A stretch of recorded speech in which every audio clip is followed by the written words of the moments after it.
Hello friends, नमस्कार दोस्तों। स्वागत है आप सभी लोगों का आपके अपने यूट्यूब परिवार में। और आज के दोस्तों ये क्लास आपके लिए बहुत ही खास होने वाली है, क्योंकि आज के क्लास में मैं बात करूं तो आपको आपका जो है जो कहते हैं कि हिस्ट्री को हम लोग पूरा का पूरा एक ही वीडियो में कवर करेंगे। यानी हाँ दोस्तों, आप बिल्कुल सही सुन रहे हैं। क्लास 6 की बात की जाए, 7th की बात की जाए और क्लास 8 की बात की जाए, इन तीनों का मिक्सिंग करके मैं एक ही वीडियोज़ में पूरा एनसीईआरटी का निचोड़ आपका जो भी हिस्ट्री है उसको मैं कवर करने जा रहा हूँ। तो दोस्तों, यदि जो ये आपके पास जो नोट्स दिख रहा है, ये जो आप देख पा रहे हैं, ये एकदम बिल्कुल शॉर्ट नोट है। यानी इससे शॉर्ट नोट अगर आप बनाने की सोच रहे हैं तो आपके जो पॉइंट हैं वो मिस हो जाएंगे। इससे शॉर्ट नोट बन ही नहीं सकता है। बिल्कुल शॉर्ट नोट्स है जो कि आपको लास्ट टाइम में रिवीजन के काम में आएगा। और ये पूरा वीडियो देखने के बाद एक बार जब आप खुद से उसको पढ़ेंगे तो आपका पूरा का पूरा जो है कि तैयार हो जाएगा जो हिस्ट्री आपका सिलेबस है। इससे बाहर आपका कुछ भी हिस्ट्री से पूछा नहीं जाएगा सीटेट एग्जाम में, इसका मान के चलिए। और दोस्तों, अगर इस वीडियो को यानी कि इस पीडीएफ को चाहते हैं, इसका जो नोट्स है, तो उसके लिए आप दिए गए नंबर पे संपर्क कर सकते हैं इसके लिए। ठीक है, यहाँ पे चलिए आपको आपको बता देते हैं, इस नंबर पे संपर्क कर सकते हैं। उसको आपको पता चलेगा वहाँ पर कि आपको जो है कि किस तरीके से जो है पीडीएफ जो है कि प्राप्त हो सकता है। ठीक है, हाँ 8756 यहाँ पे 00 होगा, सॉरी दोस्तों। चलिए यहाँ पे थोड़ा सा एक और जो है कि 0 होगा। ठीक है, यहाँ पे तो ये नंबर है आपका, इस पे आप जो है कि व्हाट्सअप कर सकते हैं और इससे आपको पता चलेगा कि किस तरीके से आपको जो है कि ये नोट्स मिल सकता है। तो चलिए दोस्तों, आज का वीडियो शुरू करते हैं और पूरा का पूरा जो है कि कवर करते हैं हिस्ट्री के पूरे जो कि पूरा का पूरा एनसीईआरटी बेस्ड है दोस्तों। इससे बाहर आपका कुछ भी नहीं आएगा। आप पूरा वीडियो कंप्लीट देखिए और आपको पता चलेगा कि अगर आप क्वेश्चन पेपर कर रहे होंगे, प्रीवियस ईयर क्वेश्चन पेपर किए होंगे, तो आपको पता चलेगा कि हाँ इसमें से क्वेश्चन आया है कि नहीं। तो हूबहू सभी क्वेश्चंस आपको देखने को मिलेंगे इसी नोट्स के अंदर से। तो चलिए शुरू करते हैं। तो ये क्लास 6 का जो है कि फर्स्ट जो चैप्टर है, क्या कब कहाँ कैसे, यहीं से शुरुआत करेंगे और क्लास 8 तक के पूरे जो है कि सिलेबस को हम लोग कवर करेंगे आज के इस वीडियो में। तो दोस्तों, वीडियो को लास्ट तक देखिएगा, तभी जो है कि आपको हेल्प मिलने वाली है, चीज़ों को समझ पाएंगे और पूरा का पूरा वीडियोस देखने के बाद आप जो है इसके पीडीएफ को प्राप्त कर सकते हैं। ठीक है, तो पहला पॉइंट क्या है कि लोग कहाँ रहते थे।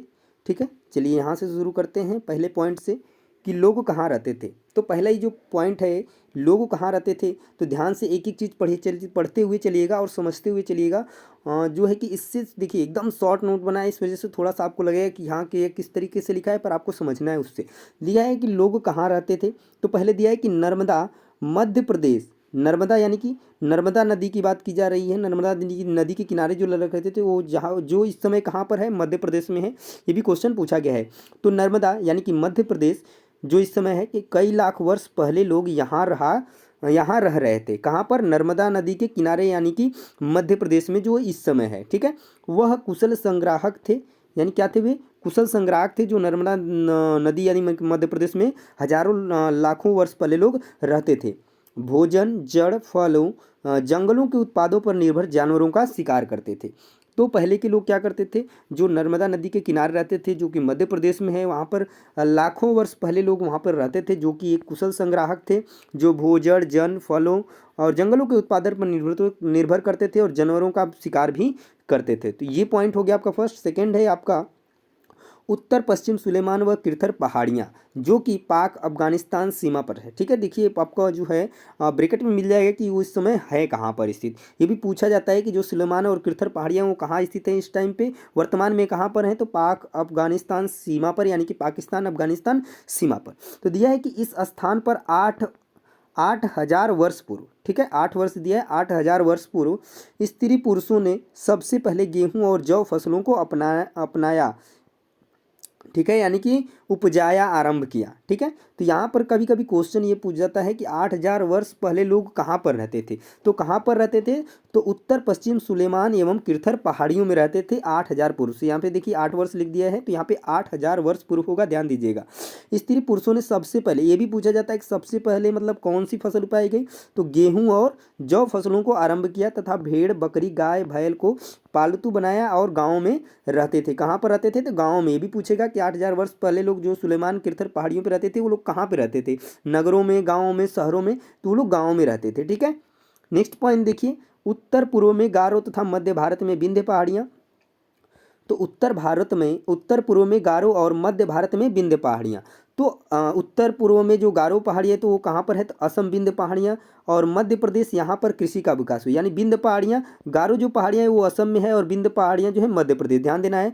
और यहाँ पर कृषि का विकास हुआ, कहाँ पर, विंध्य पहाड़ियों पर क्या हुआ, कृषि का विकास हुआ। सर्वप्रथम चावल जो है विंध्य के उत्तर में उपजाया गया, ये भी पूछा गया है। चावल का जो साक्ष्य मिला है वो किसके उत्तर में, तो विंध्य के उत्तर में, ना कि गारो या फिर अन्य जगहों पे, ठीक है। तो ये चीज़ ध्यान देना है आपको। अगला जो पॉइंट है कि सिंध एवं उसकी जो सहायक नदियां हैं, तो 4700 वर्ष पूर्व आरंभिक नगर फल फूले, ये भी पूछा जाता है, क्वेश्चन में आया है एग्जाम में कि 47 वर्ष पूर्व जो है कि आरंभिक नगर कब जो है कि फले फूले, यानी आरंभिक नगर का कब विकास हुआ, तो 4700 वर्ष पूर्व सिंधु एवं सहायक नदी के बारे में पूछेगा तो, ठीक है। नेक्स्ट जो पॉइंट आपका बनता है कि गंगा व इसके तटवर्ती जो इलाके हैं 2500 वर्ष पूर्व नगरों का विकास हुआ, ये भी पूछता है कि गंगा के तटवर्ती इलाके में जो है नगरों का विकास कब हुआ, तो 2500 वर्ष पूर्व। उसके बाद दिया है यहाँ पर गंगा व सोन नदी, यानी गंगा के दक्षिण में प्राचीन काल में मगध की स्थापना, गंगा के दक्षिण में प्राचीन काल में मगध की स्थापना, ये भी पूछेगा कि मगध की स्थापना जो है कि कब हुई, तो प्राचीन काल में जो है कि, तो ये गंगा के दक्षिण में है, ठीक है, ये भी चीज़ ध्यान देना है आपको। नेक्स्ट पॉइंट है देश का नाम इंडिया, इंडिया कैसे पड़ा, तो देश का नाम इंडिया शब्द इंडस से निकला है, जिसे संस्कृत में सिंधु कहा जाता है, ध्यान दीजिएगा, ठीक है। संस्कृत में सिंधु कहा जाता है। ईरान और यूनान वासियों ने सिंधु को हिंडोस या इंडोस कहा। ये क्वेश्चन आया एग्जाम में कि सिंधु को हिंडोस अथवा इंडोस कौन कहा है, तो यूनान वासियों ने, ईरान और यूनान वासियों ने जो है सिंधु को क्या कहा है, हिंडोस अथवा इंडोस कहा, और इस नदी के पूर्व के भूमि को क्या कहा, भूमि प्रदेश को इंडिया कहा। ये चीज़ आपको ध्यान देना है, ठीक है। ये पूछता है कि किस नदी के पूर्व जो है, तो इस नदी के कौन से, तो सिंधु नदी के पूर्व के भूमि प्रदेश को क्या कहा, इंडिया कहा। भारत नाम का प्रयोग उत्तर पश्चिम में रहने वाले लोगों के एक समूह के लिए किया जाता था। ये भी क्वेश्चन पूछा है कि भारत का नाम कहाँ पर रहने वाले लोगों के एक समूह के लिए किया जाता था, तो उत्तर पश्चिम में रहने वाले लोगों के लिए किया जाता था, और इसका वर्णन ऋग्वेद में मिलता है। ये भी पूछा जाता है कि जो आपका भारत नाम का जो दिया गया है, भारत नाम का प्रयोग ये किस वेद में मिलता है, तो आपका ये ऋग्वेद में मिलता है। एक एक पॉइंट मैं आपको बताते चल रहा हूँ, हर एक क्वेश्चन इंपॉर्टेंट है, जितना भी एक एक लाइन लिखा गया है सब में से एक एक क्वेश्चन आपका बनेगा, इसलिए मैं बोला कि इससे शॉर्ट नोट आप बना ही नहीं सकते हैं, ठीक है। एक बार अगर आप दोबारा पढ़ते हैं तो आपका पूरा का पूरा रिविजन हो जाएगा। अतीत के बारे में कैसे जाने, यानी पांडुलिपि के बारे में दिया है। पांडुलिपि क्या होती है, तो ये पुस्तकें हाथ से लिखी होती थी, ये पुस्तकें हाथ से लिखी होती थी, पर किस पे, ताड़ के पत्तों व भुर्ज पेड़ का छाल से निर्मित यह भोजपत्र पर लिखी जाती हैं। ये पूछा जाता है एग्जाम में, क्वेश्चन कई बार आया है कि पांडुलिपि जो है कि किस पर लिखी जाती थी, ताड़ के पत्तों व भुर्ज पेड़ की छाल से निर्मित भोजपत्र पर लिखी जाती हैं, तो ये आप याद रखेंगे। उसके बाद दिया है अंग्रेजी में इसके लिए मैन्यूस्क्रिप्ट शब्द लैटिन शब्द यानी मेनू, जिसका अर्थ है हाथ, मेनू यानी कि हाथ है, यानी इन पांडुलिपियों में ये हाथ से लिखा गया इसके लिए। तो इन पांडुलिपियों में धार्मिक मान्यता, व्यवहार, राजाओं के जीवन, औषधियों तथा विज्ञान आदि सभी प्रकार के विषय की चर्चा मिलती है, किसमें, उस पांडुलिपियों में। नेक्स्ट पॉइंट पे आ जाते हैं, अगला पॉइंट, और ये चीज़ ध्यान देना है कि ये पांडुलिपियाँ जो है कि किस भाषा में लिखी गई हैं, तो ये संस्कृत, प्राकृत व तमिल भाषा में लिखी गई। ये तीन भाषाएं, संस्कृति, प्राकृति व तमिल भाषा में। प्राकृत जो है कि आम लोगों की भाषा थी उस समय। अभिलेख क्या होता है, अगला पॉइंट, तो अतीत के बारे में जानने का एक और महत्वपूर्ण स्रोत क्या है, अभिलेख है। जिस तरीके से आपकी पांडुलिपि होती है और अभिलेख, तो दोनों में थोड़ा सा अंतर होता है, ये चीज़ ध्यान दीजिएगा। ये जो है कठोर सतह पर उत्कीर्ण किए जाते हैं, यानी किसी लोहे के धातुओं पर जो है कि उस पर उत्कीर्ण किए जाते थे, खुदेड़े जाते थे, जैसे पत्थरों को काट करके लिखा जाता है उस तरीके से ये उकेरे जाते थे, ये चीज़ ध्यान देना है आपको। तो ये कठोर सतह पर जो है कि उत्कीर्ण किए जाते थे। नेक्स्ट पॉइंट आ जाए, ये पुरातत्वविद, वे व्यक्ति जो अतीत में बनी वस्तुओं का क्या करते हैं, अध्ययन करते हैं, वो क्या होते हैं, पुरातत्वविद होते हैं। जैसे पत्थर व ईंट से बनी इमारतें, अवशेष, चित्र, मूर्तियाँ इत्यादि, यानी इन चीज़ों का जो अध्ययन करते हैं वो व्यक्ति क्या कहलाते हैं, पुरातत्वविद कहलाते हैं, ठीक है। नेक्स्ट पॉइंट देखिए, इतिहासकार, जो लोग अतीत का अध्ययन करते हैं, तिथियों का अर्थ निकालते हैं, उन्हें क्या कहते हैं? तो इतिहासकार कहते हैं। ठीक है। उसके बाद देखिए बीसी का मतलब कभी पूछ दे तो बिफोर क्राइस्ट, यानी हिंदी में उसको कहते हैं ईसा पूर्व, यानी ईसा के जन्म से पहले की बात। पूर्व का मतलब पहले, और ईसा मतलब ईसा मसीह के जन्म से पहले के। एडी का मतलब एनो डोमिनी, यानी ईसा मसीह के जन्म के बाद। ठीक है, यानी ईसवी जिसको हम लोग बोलते हैं। ठीक है, ध्यान दीजिएगा, ये एक छोटा पॉइंट है, बहुत ही अच्छे। एक लास्ट में एक पॉइंट आपको दिया दी, कृषि का आरंभ कब हुआ? तो 8000 वर्ष पूर्व। 8000 वर्ष पूर्व कहाँ? विंध्य पहाड़ियों पे। उसके बाद सिंधु सभ्यता के प्रथम नगर कब बसे? तो 4700 वर्ष पूर्व। ठीक है। उसके बाद गंगा घाटी के पास में जो है नगर का विकास कब हुआ? तो 2500 वर्ष पूर्व वाले। ठीक है, इसमें सिंधु नदी के किनारे, इसमें गंगा नदी घाटी के किनारे। उसके बाद इसी में जो है कि प्राचीन, इसको प्राचीन में क्या बोला जाता था? तो मगध भी बोला जाता था। ये भी आप लोग याद रखेंगे। तो यहाँ पर दोस्तों ये पहला चैप्टर जो है कि क्लास 6 का कंप्लीट होता है। नेक्स्ट चैप्टर की तरफ चलते हैं। चैप्टर नंबर 2, आरंभिक मानव की खोज, यानी आरंभिक मानव में क्या क्या चीज़ें खोज की है उसके बारे में। तो सबसे पहले आरंभिक नगर, आखेटक खाद्य संग्राहक। देखिए, आखेटक खाद्य संग्राहक यह इस महाद्वीप में 20 लाख वर्ष पहले रहते थे। इन्हें यह नाम भोजन का इंतजाम करने की विधि के आधार पर दिया गया है। यानी खाद्य संग्राहक क्यों दिया गया है नाम? तो ये भोजन का जो इंतजाम करने की विधि के आधार पर इनका नाम दिया गया है। ठीक है। आखेटक का मतलब शिकारी होता है, शिकार करने वाला, जानवरों का शिकार, मछलियाँ, चिड़िया, फल फूल, दाने, पौधों इत्यादि, ये जो भोजन थे, इनको जो है इनका इंतजाम करना के विधि के आधार पर इनका नाम जो है कि खाद्य संग्राहक या आखेटक रखा गया है। आप लोग याद रखेंगे इसको। ठीक है। और ये इस महाद्वीप में कब से रहते थे? तो 20 लाख वर्ष पहले से रहते थे। ठीक है। अब देखिए, एक एग्जाम में क्वेश्चन पूछता है कि जो आकेठक थे, खाद्य संग्राहक थे, वे मतलब एक स्थान से दूसरे स्थान पे क्या क्यों जाते थे? इसका कारण क्या होगा? तो इसके कई मुख्य कारण थे। पहला था कि भोजन की तलाश में इन्हें एक स्थान से दूसरे स्थान पर जाना पड़ता था। यानी वह एक जगह पर अगर रह रहे हैं तो उन्हें भोजन की आवश्यकता होगी, तो भोजन के लिए इन्हें क्या करना पड़ता था? एक स्थान से दूसरे जगह, मान लीजिए कि एक स्थान पर रह भी रहे हैं, फिर वहाँ का अगर भोजन को वो लोग खाकर समाप्त कर देते थे, तो जब वहाँ का भोजन समाप्त हो जाता था तो आगे वो भोजन के लिए वो दूसरे स्थान पर चले जाते थे। वही दिया है कि चारा के तलाश में या जानवरों का शिकार करते हुए एक स्थान से दूसरे स्थान पर चले जाते थे। यानी जानवरों का पालन भी करते थे, तो उनका अगर चारा खत्म हो गया या जानवरों का शिकार जो लोग करते थे, वो शिकार करते करते एक जगह से दूसरे स्थान पर चले जाते थे। ये दूसरा कारण। और तीसरा, अलग अलग मौसम में जो है कि फल की तलाश, पानी की तलाश में। बिल्कुल बात सही है। जैसे मान लीजिए कि गर्मी के समय में वो क्या होता था कि हर जगहों पे जो कि पानी होता था, वो पानी जो है कि सूख जाता था, तो पानी की तलाश में भी वो क्या करते थे? एक जगह से अपना स्थान जो है कि दूसरा बदल लेते थे। ठीक है।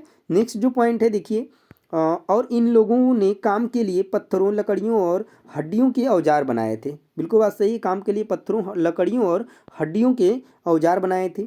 पूरा स्थल क्या होता है? तो उस स्थान को कहते हैं जहां औजार, बर्तन और इमारतें जैसी वस्तुओं के क्या मिलते हैं? अवशेष मिलते हैं, उसे पूरा स्थल कहा जाता है। नेक्स्ट जो पॉइंट आता है भीमबेटका, इससे क्वेश्चन आता है। तो भीमबेटका कहाँ पर है? मध्य प्रदेश में है। तो मध्य प्रदेश में, ठीक है, इस पुरावस्थल पर क्या क्या मिली हैं? तो गुफाएं व कंदराएं मिली हैं, ध्यान देना है। भीमबेटका कहाँ पर है? पहला पॉइंट मध्य प्रदेश में है, ये क्वेश्चन पूछा गया है। उसके बाद इस पुरावस्थल पर क्या क्या चीज़ें मिली हैं? तो गुफाएं और कंदराएं मिली है, और जहाँ लोग रहते थे, और नर्मदा नदी घाटी के पास स्थित है। यानी भीमबेटका कहाँ पर स्थित है? तो नर्मदा नदी घाटी के पास। पहले ही पॉइंट में पढ़े थे, नर्मदा यानी कि मध्य प्रदेश की आपकी बात की जा रही है। तो भीमबेटका कहाँ पर है? मध्य प्रदेश में आपका है, नर्मदा नदी घाटी के पास। नेक्स्ट पॉइंट आ जाते हैं कुरनूल गुफा के बारे में। ठीक है, कुरनूल गुफा। कुरनूल गुफा के बारे में क्या है कि आंध्र प्रदेश, यह कहाँ पर है? आंध्र प्रदेश है। यहाँ राख के अवशेष मिले हैं। पूछेगा आपसे कि राख के अवशेष कहाँ पर मिले हैं? तो आपके आंध्र प्रदेश मिले हैं, कुरनूल गुफा के अंदर। इसका इस्तेमाल ऐसा माना गया है, इतिहासकारों ने माना है कि शायद जो है इसका इस्तेमाल प्रकाश के लिए करते होंगे, मांस को भूनने के लिए करते होंगे, या फिर खतरनाक जानवरों को दूर भगाने के लिए होता रहा होगा। यानी जो आग का प्रयोग होता था उस समय। उसके बाद यह है लगभग 12,000 साल पहले जलवायु में बड़ा जो है कि बदलाव आए, बिल्कुल बात सही है। और इसके परिणाम स्वरूप कई घास वाले मैदान बनने लगे और हिरण, बारहसिंगा, भेड़, बकरी, गाय जैसे जानवरों की संख्या में क्या हुई, बढ़ोतरी हुई और मछली जो है महत्वपूर्ण स्रोत बना। बिल्कुल बात सही है, दिया है कि लगभग आज के 12,000 साल पहले जो है कि जलवायु में बहुत बड़ा परिवर्तन हुआ, गर्मी बढ़ी और इसके परिणाम स्वरूप क्या हुआ कि जो है कि भूमि के ऊपर घास वाले मैदान बनने लगे और जिससे जो घास खाने वाले जानवर थे उनकी भी जनसंख्या क्या हुई, बढ़ोतरी हुई, जिसमें दिया है कि मछली जो है कि महत्वपूर्ण स्रोत बन गई उस समय। उसके दिया है कि प्रारंभिक पशुपालक व कृषक के साक्ष्य जो है कि कहाँ कहाँ पर मिले हैं। तो चलिए देख लीजिए, जैसा कि यहाँ पर दिया है बुर्ज होम। बुर्ज होम आपका कहाँ पर है, कश्मीर में। मेहरगढ़ का आपका स्थान कहाँ पर है, पाकिस्तान। एक बहुत इंपॉर्टेंट है, इसका आप स्क्रीनशॉट लेकर अलग से रख सकते हैं, हालांकि आप इसका अगर नोट्स ले लेते हैं तो आपके लिए बेटर होगा, ठीक है। यहाँ पर दिया है चिरांद। चिरांद जो है आपका बिहार में है, कोल्डिहवा आपका मध्य प्रदेश में है, दाऊजली आपका असम में है, ठीक है। ये चीज़ आपको ध्यान देना है। तो ये स्थान थे कुछ, अब उन्हीं के बारे में आपको पढ़ना है।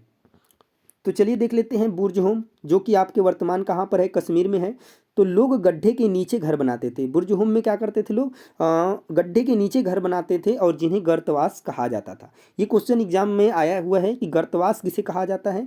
तो जो गड्ढे के नीचे घर बनाते थे उसे ही क्या कहा जाता था, गर्तवास कहा जाता था। नेक्स्ट जो पॉइंट है आपका मेहरगढ़। मेहरगढ़ में बस्ती का आरंभ 8,000 साल पहले हुआ था, ठीक है। यह स्थान ईरान जाने वाले रास्ते में महत्वपूर्ण था और यह बोलन दर्रे के पास एक हरा भरा क्या था, समतल स्थान था मेहरगढ़, ठीक है। तो मेहरगढ़ में बस्ती का आरंभ कब हुआ, तो 8,000 वर्ष पूर्व हुआ और यह स्थान जो है ईरान जाने वाले रास्ते में क्या था, महत्वपूर्ण था और यह बोलन दर्रे के पास एक हरा भरा समतल स्थान है।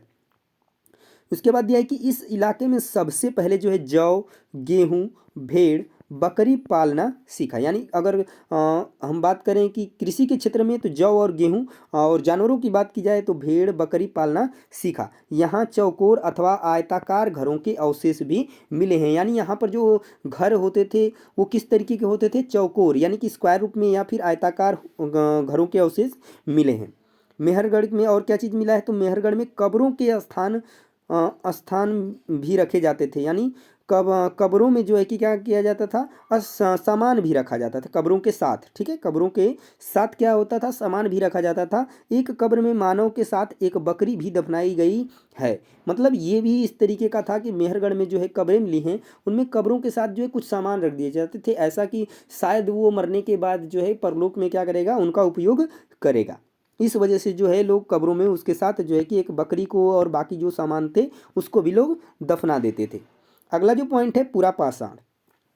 देखिए बहुत ही इंपॉर्टेंट है, इससे क्वेश्चन निश्चित रूप से आपका एक बनेगा ही बनेगा, कोई भी क्वेश्चन बन जाए। तो पूरा पाषाण, यह दो शब्दों पूरा है, पूरा का मतलब क्या होता है, प्राचीन, और पाषाण का मतलब होता है पत्थर। ये दो शब्दों से बना है और इसे 3 भागों में बांट सकते हैं, एक आरंभिक पाषाण, मध्य पाषाण और उत्तर पूरा पाषाण युग, ठीक है। यानी पूरा पाषाण को 3 भागों में बांटा गया है। तो अब देखिए ये दिया है पूरा पाषाण काल, तो ये कब से कब तक चला है, तो 20 लाख वर्ष पहले से लेकर 12,000 वर्ष तक। ये क्वेश्चन एग्जाम में आया हुआ है कि सबसे जो है सबसे जो कौन सा जो है कि काल जो है सबसे लंबा चला है। तो आपको याद रखना है कि पूरा पाषाण काल जो है सबसे जो है लंबा काल चला है, लगभग 20 लाख वर्ष से 12,000 वर्ष पहले तक। तो आरंभिक काल को कहते हैं, आरंभिक काल को क्या कहते हैं, पूरा पाषाण काल कहते हैं। दूसरा जो चला आपका मध्य पाषाण काल, 12,000 से लेकर 10,000 वर्ष तक पहले जो है, पहले तक इसका जो है कि काल चला है। और इसी काल में जो है पर्यावरणीय बदलाव मिलते हैं, सबसे जो अधिक जलवायु परिवर्तन देखने को मिले हैं। उसके बाद नवपाषाण युग क्या है, 10,000 साल से पहले जो चले हैं वो है आपके नवपाषाण काल, जो कि अगले युग की शुरुआत माना जाता है, ठीक है। तो ये थे आरंभिक मानव के खोज। उसके बाद हम आते हैं आरंभिक नगर के बारे में। उसके बाद नेक्स्ट जो चैप्टर आपका है क्लास 6 का, तो यहाँ से अब हड़प्पा की कहानी स्टार्ट होती है, क्योंकि नगर की बात की गई है और आरंभिक नगर आपको हड़प्पा में ही मिले थे हिंदू सिविलाइजेशंस के अंदर। तो उसके बारे में आपको पढ़ना है। तो लगभग 150 साल पहले जब पंजाब में पहली बार रेलवे लाइनें बिछाई जा रही थी, तो इस काम में जुटे इंजीनियरों को अचानक हड़प्पा पुरा स्थल मिला, जो आधुनिक पाकिस्तान में है। ध्यान से समझिएगा इसमें क्या चीज़ छुपा हुआ है। यानी हड़प्पा कहाँ पर है, तो पाकिस्तान में है, एक चीज़ ध्यान दीजिएगा। और यह सभ्यता सिंधु नदी के निकट विकसित हुई। ये भी पूछता है कि हड़प्पा जो है किस नदी के किनारे जो है कि विकसित हुई थी, तो सिंधु नदी के निकट जो है कि विकसित हुई थी। और यह सभ्यता 4700 साल पहले विकसित हुई, जो कि हम लोग पिछले चैप्टर में अभी पढ़े थे कि सिंधु नदी के घाटी के जो आरंभिक नगर थे वो कितने वर्ष पहले विकसित हुए, तो 4700 साल पहले जो है कि विकसित हुए थे। उसके बाद हड़प्पाई जो नगर थे उनकी विशेषता क्या थी, तो इन नगरों को हम 2 या उससे ज़्यादा हिस्सों में बांट सकते थे। पहला हिस्सा क्या होता था, नगर दुर्ग। पहला हिस्सा क्या होता था, नगर दुर्ग। तो ये पश्चिम भाग था, यह यानी जो नगर था, नगर का पश्चिम भाग था और यह ऊंचाई पर बना था और अपेक्षाकृत एक छोटा था। यानी यह पश्चिम भाग जो नगर दुर्ग था इस तरीके से, तो वो क्या था, पश्चिम भाग में ऊंचाई पर बना होता था और अपेक्षाकृत क्या होता था, छोटा होता था। और जो दूसरा होता था, दूसरा भाग, वो निचला भाग होता था, निचला नगर कहलाता था। और यह पूर्वी भाग था और यह निचले हिस्से पर बना था और यह बड़ा भाग था। दोनों हिस्सों की चारदीवारी पक्की ईंट की बनाई गई थी। दोनों हिस्सों की जो चारदीवारी थी वो पक्की ईंटों से बनाई गई थी। तो इस तरीके का वहाँ पे जो है कि नगरों को देखने को मिला।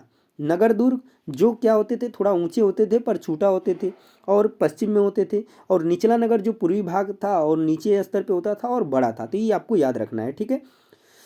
नेक्स्ट जो पॉइंट है मोहनजोदड़ो। मोहनजोदड़ो के बारे में क्या दिया है कि इस नगर में जो है कि विशाल स्नानागार मिला है और यह स्नानागार ईंट व प्लास्टर से बनाया गया था। एक चीज़ ध्यान देना है, मोहनजोदड़ो से क्वेश्चन पूछेगा तो स्नानागार के यानी कि वहाँ पर क्या चीज़ें मिला है, तो ये कि यहाँ का एक विशाल स्नानागार के बारे में क्वेश्चन पूछता है, ठीक है। तो ये जो है आपका ईंट व प्लास्टर से बनाया गया था और इसमें पानी का जो रिसाव रोकने के लिए क्या प्लास्टर के लिए प्लास्टर के ऊपर चारकोल की परत जो है कि चढ़ाई गई थी। ये चीज़ ध्यान है, पानी के रिसाव को रोकने के लिए प्लास्टर के ऊपर क्या किया गया था, चारकोल की परत जो है कि चढ़ाई गई थी। और इस सरोवर में 2 तरफ से उतरने के लिए सीढ़ियाँ बनाई गई थी, ठीक है। यानी अगर जो सरोवर है आपका इस तरीके से, तो इधर से भी और इधर से भी 2 तरीके से जो है कि सीढ़ियाँ जो है कि दोनों तरफ से बनाई गई थी। और चारों ओर कमरे बनाए गए थे, ठीक है, चारों ओर कमरे बनाए गए थे। और कालीबंगा और लोथल से अग्निकुंड मिले हैं, ठीक है। ध्यान दीजिएगा एक पॉइंट ये कि कालीबंगा और लोथल से क्या मिले हैं, अग्निकुंड मिले हैं। हड़प्पा और मोहनजोदड़ो से भंडार गृह भी क्या हुए हैं, मिले हैं। ये भी आपको याद रखना है। नेक्स्ट पॉइंट की तरफ चलते हैं हम लोग। भवन कैसे थे उस टाइम पे, नाले कैसे थे, सड़कें कैसी थी हड़प्पा सभ्यता के अंदर। तो भवन दिया है कि इन नगरों के घर आमतौर पर 1 या 2 मंजिल होते थे और घर के आंगन के चारों ओर कमरे बनाए जाते थे, ठीक है। घर के आंगन के चारों ओर क्या कर लिए जाते थे, कमरे बनाए जाते थे। और अधिकांश घरों में एक अलग स्नान घर होता था और कुछ घरों में कुएं भी होते थे। कई नगरों में ढके हुए नाले थे। निकासी प्रणाली काफ़ी विकसित थी।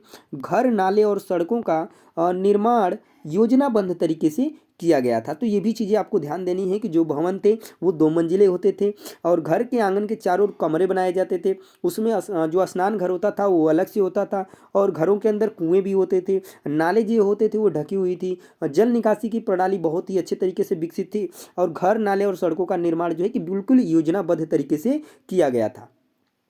उस समय नगरीय जीवन कैसा था, तो हड़प्पा के नगरों में बड़ी हलचल रहा करती होगी। ऐसा इतिहासकारों का मानना है कि जो हड़प्पा की नगरें थीं उसमें बड़ी हलचल रहा करती होगी कि नगरों के लोग निर्माण कार्य में संलग्न थे और तथा यहाँ पर धातु, बहुमूल्य पत्थर, मनके, सोने चांदी से बने आभूषण जो है कि प्राप्त हुए हैं।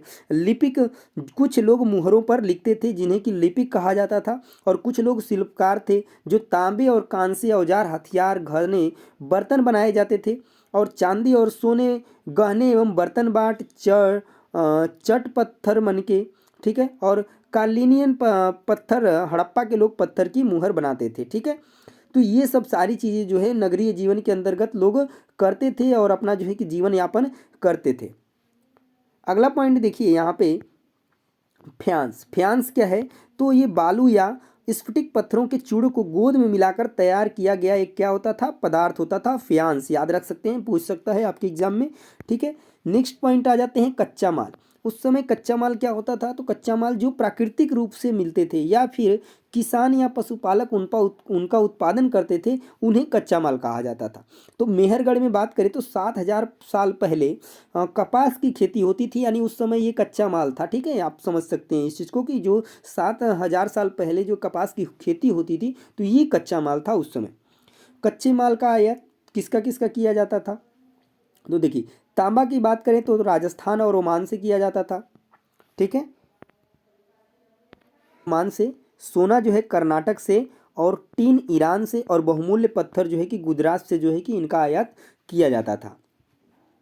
नेक्स्ट जो पॉइंट है भोजन, भोजन के लिए वो लोग क्या करते थे, तो हड़प्पाई लोग जानवर पालते थे, अनाज भी उगाते थे। यहाँ लोग गेहूँ, जौ, दाल, मटर और जो है कि धान, तिल और सरसों जो है कि उगाते थे। और जुताई के लिए हल का प्रयोग होता था उस समय, और सिंचाई के लिए भी जल संचय किया जाता होगा, ऐसा इतिहासकारों का जो है कि मानना है, या अवशेषों के साक्ष्य के रूप में। ठीक है, नेक्स्ट पॉइंट देखिए, जो हड़प्पा के लोग और क्या करते थे, तो हड़प्पा के लोग जो है कि गाय, भैंस, भेड़, बकरियां पालते थे, तथा बेर को इकट्ठा करना, मछलियां पकड़ना तथा हिरण जैसे जानवरों का क्या करते थे, ये शिकार करते थे। बात करते हैं धौलावीरा के बारे में, जो कि आपका वर्तमान समय में गुजरात में है। तो खदीर बेट के किनारे बसा था।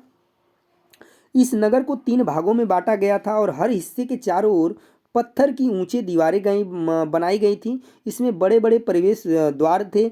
एक खुला मैदान था जिसमें सार्वजनिक कार्यक्रम आयोजन किए जाते होंगे, और इस स्थान पर हड़प्पा लिपि के बड़े बड़े अक्षर को पत्थर में खुदा पाया गया है। धौलावीरा जो कहाँ पर है, आपका गुजरात में है। तो इस नगर को जो है 3 हिस्सों में जो है कि बांटा गया था, और चारों ओर से पत्थर की ऊंची दीवारें जो है कि बनाई गई थी, और इसमें बड़े बड़े प्रवेश द्वार थे। एक खुला मैदान था जिसमें जो है कि सार्वजनिक कार्यक्रम आयोजन किए जाते होंगे, ऐसा जो है कि माना गया है। ठीक, लोथल की बात करें, जो खंभात की खाड़ी में मिलने वाली साबरमती उपनदी के किनारे क्या हुआ है कि बसा हुआ है। यहाँ क्या क्या चीज़ें मिली हुई हैं, तो शंख, मुहरें, मुद्रांकन यानी कि मुहरबंदी, और भंडार गृह जो है कि लोथल जो है लोथल में पाए गए हैं। अगला जो है कि हड़प्पा सभ्यता के अंत का कारण क्या क्या बना होगा, तो पहला जो पॉइंट है कि नदियां सूख गई होगी, इस वजह से इनका जो है अंत हो गया होगा हड़प्पा सभ्यता का, या जंगलों का विनाश हो गया होगा, या बाढ़ आ गई होगी, या चारागाह समाप्त हो गए होंगे, या शासकों का जो है नियंत्रण समाप्त हो गया होगा, या फिर युद्ध इत्यादि। इस वजह से जो है हड़प्पा सभ्यता का अंत दिया गया है, ये कुछ कारण थे। अगला जो चैप्टर है चैप्टर नंबर 4, क्या बताती हैं किताबें और कब्रों के बारे में है। तो यहाँ पर हम कुछ किताबों के बारे में, जैसे कि ग्रंथ, हम लोग जानते हैं कि प्राचीनतम ग्रंथ के बारे में जान लेते हैं। इससे क्वेश्चन निश्चित रूप से बनता है आपका, वेद का शाब्दिक अर्थ क्या होता है, तो ज्ञान। वेद का शाब्दिक अर्थ क्या होता है, तो ज्ञान, यानी वेदों का संकलन कृष्ण द्वैपायन यानी वेद व्यास ने किया है। यानी कि जो वेदों का संकलन है कृष्ण द्वैपायन यानी कि वेद व्यास ने किया है। और वेद कितने हैं, तो 4 वेद, ऋग्वेद, सामवेद, यजुर्वेद और अथर्ववेद। तो चारों वेदों का आपको नाम याद रखना है। और कितने वेद होते हैं, तो 4। ठीक है, इनका संकलन किसने किया है, तो वेद व्यास ने किया है। ठीक है, वेद का शाब्दिक अर्थ क्या होता है, तो ज्ञान। ये भी चीज़ें आपको याद रखनी है। तो सबसे पहले हम लोग पहले वेद के बारे में पढ़ लेते हैं, ऋग्वेद। तो यह सबसे पुराना वेद है, और ऋग्वेद की रचना 3500 साल पहले हुई है। ठीक है, 3500 साल पहले हुई है। ऋग्वेद में 1000 से ज़्यादा प्रार्थनाएं हैं। देखिए ये क्वेश्चन जो है अभी एग्जाम में 2016 के आपके सितंबर एग्जाम में पूछा गया क्वेश्चन है। ठीक है, ऋग्वेद की रचना 3500 साल पहले हुई है, और ऋग्वेद में 1000 से ज़्यादा प्रार्थनाएं हैं, और जिन्हें क्या कहा गया है, सूक्त कहा गया है। इसमें 10 मंडल, 1028 सूक्त और 10,600 क्या हैं, मंत्र हैं। ये भी आपको याद रखना है। नेक्स्ट पॉइंट देखिए, ऋग्वेद के बारे में क्या है, क्या ऋग्वेद की जो भाषा है वो प्राकृति यानी कि संस्कृत है, या वैदिक संस्कृत कह सकते हैं। प्राकृत संस्कृत या वैदिक संस्कृत कहते हैं। तो पूछा जाता है आपके एग्जाम में क्वेश्चन, ऋग्वेद जो है किस लिपि में, किस भाषा में लिखा गया है, तो संस्कृत भाषा में लिखा गया है। इसमें 3 देवता महत्वपूर्ण हैं, अग्नि, इंद्र और सोम। सोम यानी कि पौधा। भुर्ज वृक्ष यानी कि 150 वर्ष पहले ऋग्वेद जो है भुर्ज वृक्ष की छाल पर लिखा गया। यह पांडुलिपि पूरे महाराष्ट्र कि एक पुस्तकालय में क्या है, सुरक्षित है। यानी जो ऋग्वेद आपका लिखा गया है 150 वर्ष पहले, वो किस पर लिखा गया है, तो भूर्ज वृक्ष की छाल पर लिखा गया है। और यह पांडुलिपि जो है कि आज भी महाराष्ट्र के पुणे में एक पुस्तकालय में क्या है, बिल्कुल सुरक्षित है। अगला जो है कि प्रार्थनाएं के बारे में दिया है। तो प्रार्थनाएं यानी ऋग्वेद में मवेशियों और घोड़ों की प्राप्ति, रथ खींचने, लड़ाइयाँ के लिए अनेक प्रार्थनाएं हैं। और ऋग्वेद में अनेक नदियों का क्या है, जिक्र है, जैसे ब्यास, सतलज, सरस्वती, सिंधु तथा गंगा। यमुना का बस यमुना का जो है केवल बस एक बार जिक्र मिलता है।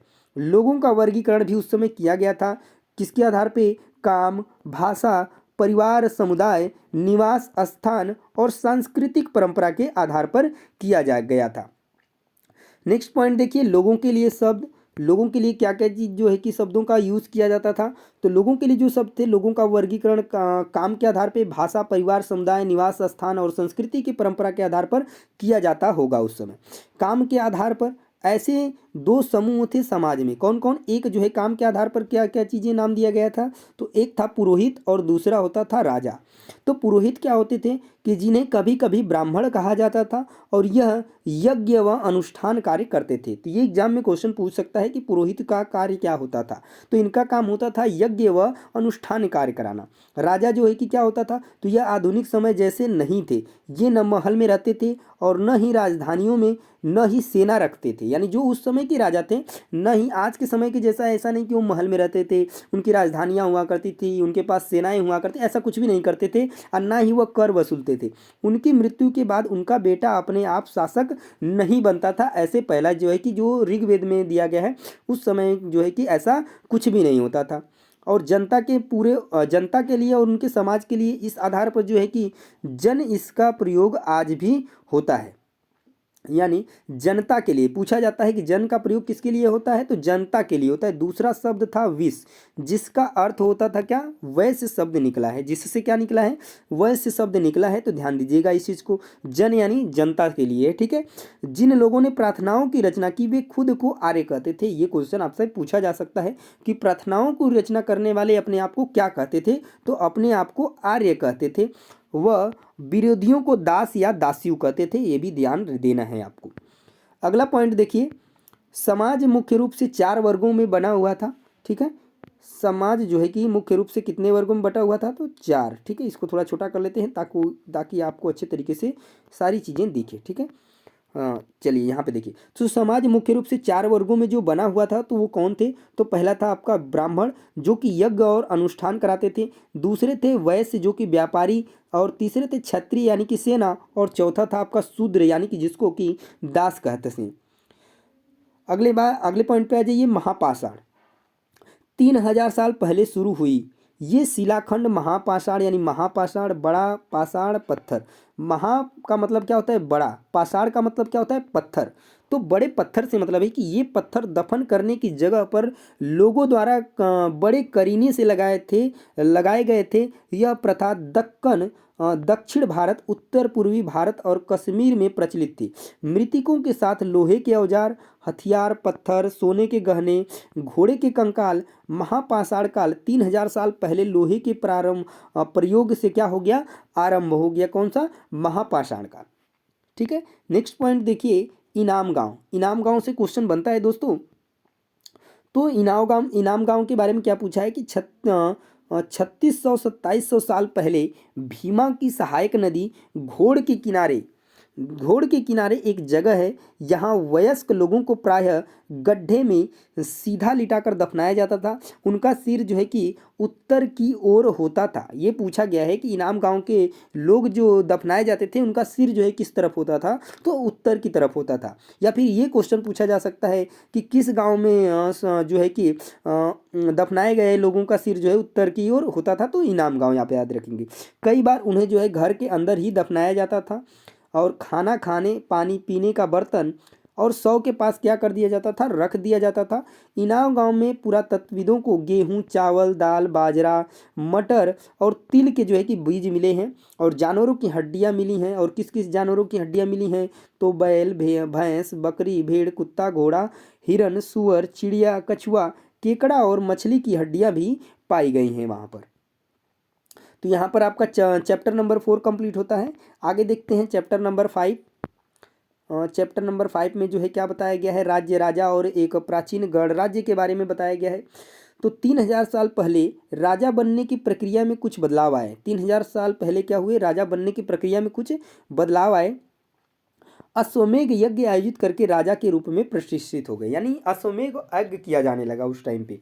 ठीक है, ये कुछ बदलाव आए। तो किस तरीके से, शासक, तो 3000 साल पहले राजा बनने की प्रक्रिया में कुछ बदलाव आए तो अश्वमेध यज्ञ आयोजित करके राजा के रूप में प्रतिष्ठित हो गए। उसके बाद अश्वमेध करने वाला जो राजा होता था वो बहुत शक्तिशाली माना जाता था। जैसा कि आप लोग देखे होंगे रामायण में, अगर जो लोग भी देखे हैं तो उनको पता होगा कि श्री राम जी ने भी क्या किया कराया था, अश्वमेध यज्ञ जो है कि कराया था, अपना घोड़ा को क्या कर दिया था, छोड़ दिया था। तो अश्वमेध यज्ञ कराने के बाद क्या हो जाता था कि वो जो है कि घोड़े को छोड़ दिया जाता था। और उसमें होता क्या था कि अगर जो है कि घोड़ा जो है कि उनके राज्य में किसी दूसरे राज्य में चला गया और वहाँ के राजा ने उसको ऐसे ही जाने दिया, तो ये मान लिया जाता था कि वो जो राजा है वो अश्वमेध किए गए राजा से क्या होता था, वो कम शक्तिशाली था। नेक्स्ट जो पॉइंट की यहाँ पर दिया है कि महायज्ञों को कराने वाले राजा अब जन के राजा न होकर जनपदों के राजा माने जाने लगा। और जनपद का शाब्दिक अर्थ होता है जन के बसने की जगह होता है। ये पूछा गया है एग्जाम में क्वेश्चन कि जनपद का अर्थ क्या होता है, तो जन के बसने की जगह होता है जनपद का अर्थ, याद रखेंगे आप लोग। नेक्स्ट जो पॉइंट है कि अश्वमेध होता क्या है, अश्वमेध यज्ञ। तो इस यज्ञ में रंग के घोड़े को राजा के लोगों की देखरेख में स्वतंत्र विचरण के लिए छोड़ दिया जाता है। सही बात है, जैसा कि अभी हमने आपको बताया जाता था। और इस घोड़े को किसी दूसरे राजा ने रोका तो उसे वहाँ अश्वमेध यज्ञ करने वाले राजा से युद्ध करना होगा। अगर उसे जाने दिया तो अश्वमेध यज्ञ करने वाला राजा जो है कि अधिक शक्तिशाली है। यह यज्ञ जो है पुरोहित द्वारा संपन्न होता था। अभी पूछे हम लोग पढ़े हैं कि जो पुरोहित होते थे वो यज्ञ व अनुष्ठान कार्य को संपन्न कराते थे। तो पुरोहित जो है कि यज्ञ कराते थे और विभिन्न राजा को आमंत्रित किया जाता था जब अश्वमेध जो है कि यज्ञ कराया जाता था। तो नेक्स्ट पॉइंट देखिए, उत्तर वैदिक ग्रंथ। जो ग्रंथ ऋग्वेद के बाद रचे गए जैसे कि सामवेद, यजुर्वेद, अथर्ववेद और उपनिषद, तो उन्हें उत्तर वैदिक ग्रंथ कहा गया। ठीक है, ये भी चीज़ आप लोग याद रखेंगे। नेक्स्ट पॉइंट देखिए, जो वर्ड थे, पुरोहितों ने लोगों को 4 वर्णों में क्या कर दिया, विभाजित किया। तो वो 4 वर्ण कौन थे, तो ब्राह्मण, क्षत्रिय, वैश्य और शूद्र, ये पहले ही बताए। तो ब्राह्मण क्या करते थे, वेदों का अध्ययन और अध्यापन और यज्ञ कराना काम करते थे। क्षत्रिय लोग युद्ध यानी कि सेना से रिलेट करते थे। वैश्य यानी कि जो कृषक, पशुपालक और व्यापारी थे। और शूद्र का वर्ग काम था इन्हीं तीनों का सेवा करना। इन तीनों वर्गों का सेवा करना जो है कि शूद्रों का काम था, जिसको कि दास हम कहते हैं। ठीक है, जनपद के बारे में देख लीजिए। जनपद का बारे में थोड़ा सा आपको पता है कि जनपद का जो अर्थ होता है जन के बसने की जगह होता है। ठीक है, तो महायज्ञों को करने वाला राजा अब जन के राजा न होकर जनपदों के राजा माने जाने लगे। इनमें लोग झोपड़ियों में रहते थे और मवेशी तथा जानवरों को पालते थे। चावल, गेहूं, धान, जौ, दाल, तिल, सरसों उगते थे। कुछ जनपद थे, यानी कुछ ये जो जनपद थे यहाँ पर जानवरों को पालते थे। चावल, गेहूं, धान, जौ, तिल, इस तरीके की जो फसलें होती थी वो जो है कि वहाँ पर उगते थे। अगला पॉइंट देखिए, जैसे कि यहाँ पर दिया है दिल्ली, पुराना किला, उत्तर प्रदेश, हस्तिनापुर, एटा, अतरंजी, खेड़ा, यानी ये स्थान है कुछ दिया गया है। जैसे दिल्ली में पुराना किला है, उत्तर प्रदेश में बात करें तो हस्तिनापुर और एटा, अतरंजी, खेड़ा। ठीक है, अब देख लीजिए यहाँ पर महाजनपद के बारे में, यानी जनपद अभी आपने देखा, उसके बाद महाजनपद का क्या मतलब है। तो 2500 साल पहले कुछ जनपद अधिक महत्वपूर्ण हो गए, इन्हें महाजनपद कहा जाने लगा। ठीक है, कुछ जनपद जो अधिक महत्वपूर्ण हो गए तो उन्हें महाजनपद कहा जाने लगा। अधिकतर जो महाजनपदों की एक राजधानी होती थी और कई राजधानियों में किलेबंदी की गई थी, अर्थात इनके चारों ओर विशाल, ऊंची और प्रभावशाली दीवार खड़ी कर अपनी समृद्धि और शक्ति का प्रदर्शन भी करते थे। और इस तरह क्षेत्रों पर नियंत्रण रखना भी क्या हो गया, सरल हो गया। क्योंकि अगर आप अपने राज्यों के सीमा पर चारों तरफ से अगर चार दीवारी बना देंगे तो क्या हो जाएगा, उसमें जो है कि आपको सुरक्षा करना थोड़ा आसान हो जाएगा, उस पर आपको नियंत्रण रखना सरल हो जाएगा। नेक्स्ट पॉइंट देखिए, कर क्या होता था।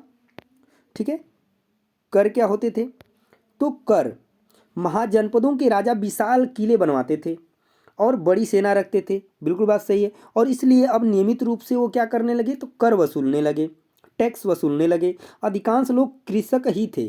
प्रायः फसल का उपज का 1/6 हिस्सा वो क्या कर लेते थे, कर के रूप में ले लेते थे, टैक्स ले लेते थे। और कारीगरों के ऊपर भी कर लगाए गए। श्रमिकों को राजा के लिए महीने में 1 दिन का काम करना पड़ता था, बिल्कुल फ्री। किसके रूप में, तो कर के रूप में, यानी टैक्स के रूप में। जो पशुपालक थे तो जानवरों या उनके ऊपर में भी कर क्या होता था, उनको भी कर देना पड़ता था। व्यापारियों को भी सामान खरीदने बेचने पर भी कर देना पड़ता था। और आकेटकों को जो जंगल से प्राप्त वस्तुएं देनी होती थी, यानी जंगल से बहुत सारी वस्तुएं, जैसे जानवरों का शिकार करते थे, लकड़ियाँ हुई, फल फूल हुए, तो ये ईंधन हुए, तो इस तरीके का जो है आखेटकों को क्या होता था कि राजा को कर के रूप में जंगल से जो प्राप्त वस्तुएं होती थी वो देनी पड़ती थी। कृषि में परिवर्तन की बात करें तो इस युग में जो है कृषि के क्षेत्र में 2 बड़े परिवर्तन आए। कौन कौन से वो 2 बड़े परिवर्तन थे, तो हल के फाल अब लोहे के बनने लगे। जो हल के फाल होते थे वो अब लोहे के बनने लगे थे, जो कि पहले लकड़ी के होते थे। अब कठोर जमीन को भी क्या होता था, आसानी से जोता जा सकता था। और इससे फसलों की क्या हो गई, उपज बढ़ गई, क्योंकि जो है मिट्टी जो है अच्छे तरीके से उसकी खुदाई हो पाती थी। इसकी वजह से जो है फसलों का पैदावार भी बढ़ गया। दूसरा था कि लोगों ने धान के पौधों का रोपण शुरू कर दिया इस बीच में, जिससे अब पहले की तुलना में बहुत पौधे जो है कि जीवित रह जाते थे, इसलिए पैदावार भी ज़्यादा होने लगी। चलिए अगला पॉइंट देखिए मगध के बारे में। तो मगध के बारे में क्या दिया है कि मगध लगभग 200 सालों के भीतर मगध सबसे महत्वपूर्ण जनपद बन गया। गंगा और सोन जैसी नदियां मगध से होकर बहती थीं। मगध का एक हिस्सा जंगलों से भरा था और इन जंगलों में रहने वाले हाथियों को पकड़कर उन्हें प्रशिक्षित कर सेना के काम में लगाया जाता था। मगध, बिंबिसार मगध का शक्तिशाली शासक था। ठीक है, बिंबिसार जो है कि मगध का शक्तिशाली शासक था। अजातशत्रु राजगृह में स्तूप का निर्माण करवाया, ये भी आपको याद रखना है। पूछ देगा कि मगध का जो है शक्तिशाली शासक कौन था, तो बिंबिसार। और ये पूछ देगा कि राजगृह में जो है स्तूप का निर्माण किसने करवाया, तो अजातशत्रु। ठीक है। अब महापद्म नंद के बारे में देखिए, तो एक और महत्वपूर्ण शासक थे महापद्म नंद के बारे में यहाँ पर बताया जा रहा है। तो उन्होंने अपने नियंत्रण का क्षेत्र उस महाद्वीप के उत्तर पश्चिमी भाग तक फैला लिया था। बिहार में राजगृह, यानी जो राजगृह में स्तूप का निर्माण करवाया गया वो कहाँ पे है, वो राजगृह, तो बिहार में राजगृह, जो कि आधुनिक जो है कि राजगृह है। और कई सालों तक की मगध की राजधानी बनी रही और बाद में पाटलिपुत्र को राजधानी बनाया गया, जो कि आज का पटना शहर है। ठीक है। अगला देखिए वज्जी। वज्जी क्या चीज़ है, तो वज्जी है, इसकी राजधानी वैशाली थी। यह मगध के समीप था। वज्जी क्या था, जो है मगध के समीप का क्षेत्र था और इसकी राजधानी वैशाली थी। शासन व्यवस्था जो है कि संघ थी, गढ़ थी, और इन संघ में कई शासक होते थे। कभी कभी लोग एक साथ शासन करते थे और वे सभी राजा होते थे। ठीक है। उसके बाद देखिए नेक्स्ट पॉइंट, 2300 साल पहले मेसिडोनिया का राजा सिकंदर, जिसके बारे में हम बात करते हैं, जो जीता वही सिकंदर, वही राजा सिकंदर विश्व विजय करना चाहता था। वह मिस्र और पश्चिमी एशिया के कुछ राज्यों को जीतता हुआ भारतीय उपमहाद्वीप में ब्यास नदी के किनारे तक पहुंच गया। जब उसने मगध की ओर कूच करना चाहा, मगध की ओर उसने आगे बढ़ना चाहा, तो उसके सिपाहियों ने इनकार कर दिया। वे इस बात से भयभीत थे कि भारत के शासकों के पास पैदल, रथ, हाथियों की बहुत बड़ी क्या थी, सेना थी। इस वजह से उनके जो सिपाही थे वो इनकार कर दिए। तो ये भी क्वेश्चन आपका बन सकता है, पूछा जा सकता है कि क्यों जो है सिकंदर के सेना ने जो है कि भारत में कूच करने से मना कर दिया। ठीक है। चलिए नेक्स्ट पॉइंट देखिए, नेक्स्ट चैप्टर, नए प्रश्न नए विचार। ये भी आपका क्लास 6 का ही चल रहा है, इसके बाद क्लास 7 का चलेगा और क्लास 8 का भी चलेगा। तो थोड़ा सा वीडियो जो है कि लंबी होगी, पर आपके लिए पूरा का पूरा कंप्लीट जो है कि आपका हिस्ट्री आज की इस पूरे के पूरे एक वीडियो में कवर हो जाएगा। अगला पॉइंट देखिए, अब नए प्रश्न नए विचार के बारे में। तो यहाँ पर हम सबसे पहले गौतम बुद्ध के बारे में पढ़ते हैं। तो गौतम बुद्ध का नाम आता है, तो इनका बचपन का नाम क्या था, सिद्धार्थ था। जन्म स्थान की बात करें तो लुम्बिनी। ठीक है। और कब हुआ, तो 563 ईसा पूर्व लुम्बिनी में हुआ था। ठीक है। और कुल शाक्य की बात की जाए, ठीक है, कुल क्या था इनका, तो शाक्य था। इन्होंने प्रथम उपदेश कहाँ पर दिया था, तो आपका जो है कि ये प्रथम उपदेश दिए थे सारनाथ में। ठीक है। सारनाथ में इन्होंने प्रथम उपदेश अपना दिया था। इनको निर्वाण की प्राप्ति कहाँ पर हुई थी? तो कुशीनगर में। ज्ञान की प्राप्ति कहाँ पर हुई थी? तो बोध गया में 35 वर्ष की उम्र में। और जीवन का अंत भी कब हुआ था? तो वही 483 ईसा पूर्व कुशीनगर में। ठीक है, यहाँ पर लिखा नहीं है, तो प्रथम उपदेश ये सारनाथ में दिए थे, आपको याद होना चाहिए, जो कि आपका वाराणसी जिले में है। नेक्स्ट पॉइंट देखिए, ज्ञान प्राप्ति के बारे में इनके कुछ बारे में दिया है, जहाँ से क्वेश्चन जो है कि बन सकता है। तो ध्यान से एक एक चीज़ पढ़ते हुए चलिए। तो ज्ञान प्राप्ति, बुजुर्ग बीमार मृत साधु जिसके कारण 29 वर्ष की आयु में ज्ञान की खोज में उन्होंने घर के सुखों को छोड़ दिया, अनेक वर्षों तक भ्रमण करते रहे। 35 वर्ष की आयु में बोध गया में निरंजना नदी के तट पर पीपल के वृक्ष के नीचे बुद्ध को ज्ञान प्राप्त हुआ। इसके बाद वे बुद्ध के रूप में जाने गए और पहली बार सारनाथ में अपना उपदेश कौंडिन्य व उनके साथियों को दिया। तो अभी आपको बताया कि सारनाथ में उन्होंने पहला उपदेश दिया था। ठीक है, जहाँ पर धम्म स्तूप भी है, आप लोग आपको पता होना चाहिए। चलिए अगला देखिए, गौतम बुद्ध के शिष्य कौन थे? तो आनंद और उपाली थे। बुद्ध ने अपनी शिक्षा सामान्य लोगों को प्रकृति भाषा में दी है। ये भी क्वेश्चन आपका एग्जाम में पूछा गया है कि जो बुद्ध ने शिक्षा दी है वो किस भाषा में दी है? तो प्रकृति भाषा में दी है। और बुद्ध ने अंतिम लक्ष्य किसको बताया? तो निर्वाण की प्राप्ति को बताया, निर्वाण की प्राप्ति। और सारनाथ में स्तूप का निर्माण किया गया है, बिल्कुल बात किया गया है, जिसकी हम बात की है, धम्म स्तूप। ठीक है, और प्रमुख शिक्षा इन्होंने क्या क्या दिया है? तो प्रमुख शिक्षा क्या है इनकी? कि जीवन कष्टों व दुखों से भरा है। जीवन जो है कष्टों व दुखों से भरा है, और यह इच्छा व लालसाओं के कारण होता है। ये जो दुख होता है इच्छा व लालसाओं के कारण होता है। दूसरा है कि इस लालसा को उन्होंने क्या कहा है? तो तृष्णा कहा है। ये क्वेश्चन एग्जाम में आपका पूछा गया है। अगला देखिए, दिया है कि इसका समाधान आत्मसंयम है। हमारे कर्म के परिणाम चाहे अच्छे हो या बुरे, हमारे वर्तमान जीवन के साथ साथ बाद के जीवन को भी ये क्या करते हैं? प्रभावित करते हैं, जो हमारा आज का कार्य होता है। बौद्ध ग्रंथ के बारे में बात कर लेते हैं। तो विनय पिटक, इससे जो है कि क्वेश्चन आता है। तो जीवन की घटनाएं, विनय पिटक में जो है कि क्या लिखा गया है? तो उनके जीवन की घटनाएं लिखे गए हैं। सूत पिटक में क्या लिखा गया है? तो संघ के नियम लिखे गए हैं। ठीक है, और जो है आपका अभी हम पिटक के बारे में बात करें तो आध्यात्मिक विचार, और इसमें बौद्ध के नियम, ये भी चीज़ याद रखिए, विनय पिटक इसमें बौद्ध के नियम लिखे गए हैं। ठीक है, और जीवन की घटनाएं एवं बौद्ध नियम लिखे गए हैं, ध्यान दीजिएगा इस चीज़ को। अगला पॉइंट देखिए, उपनिषद।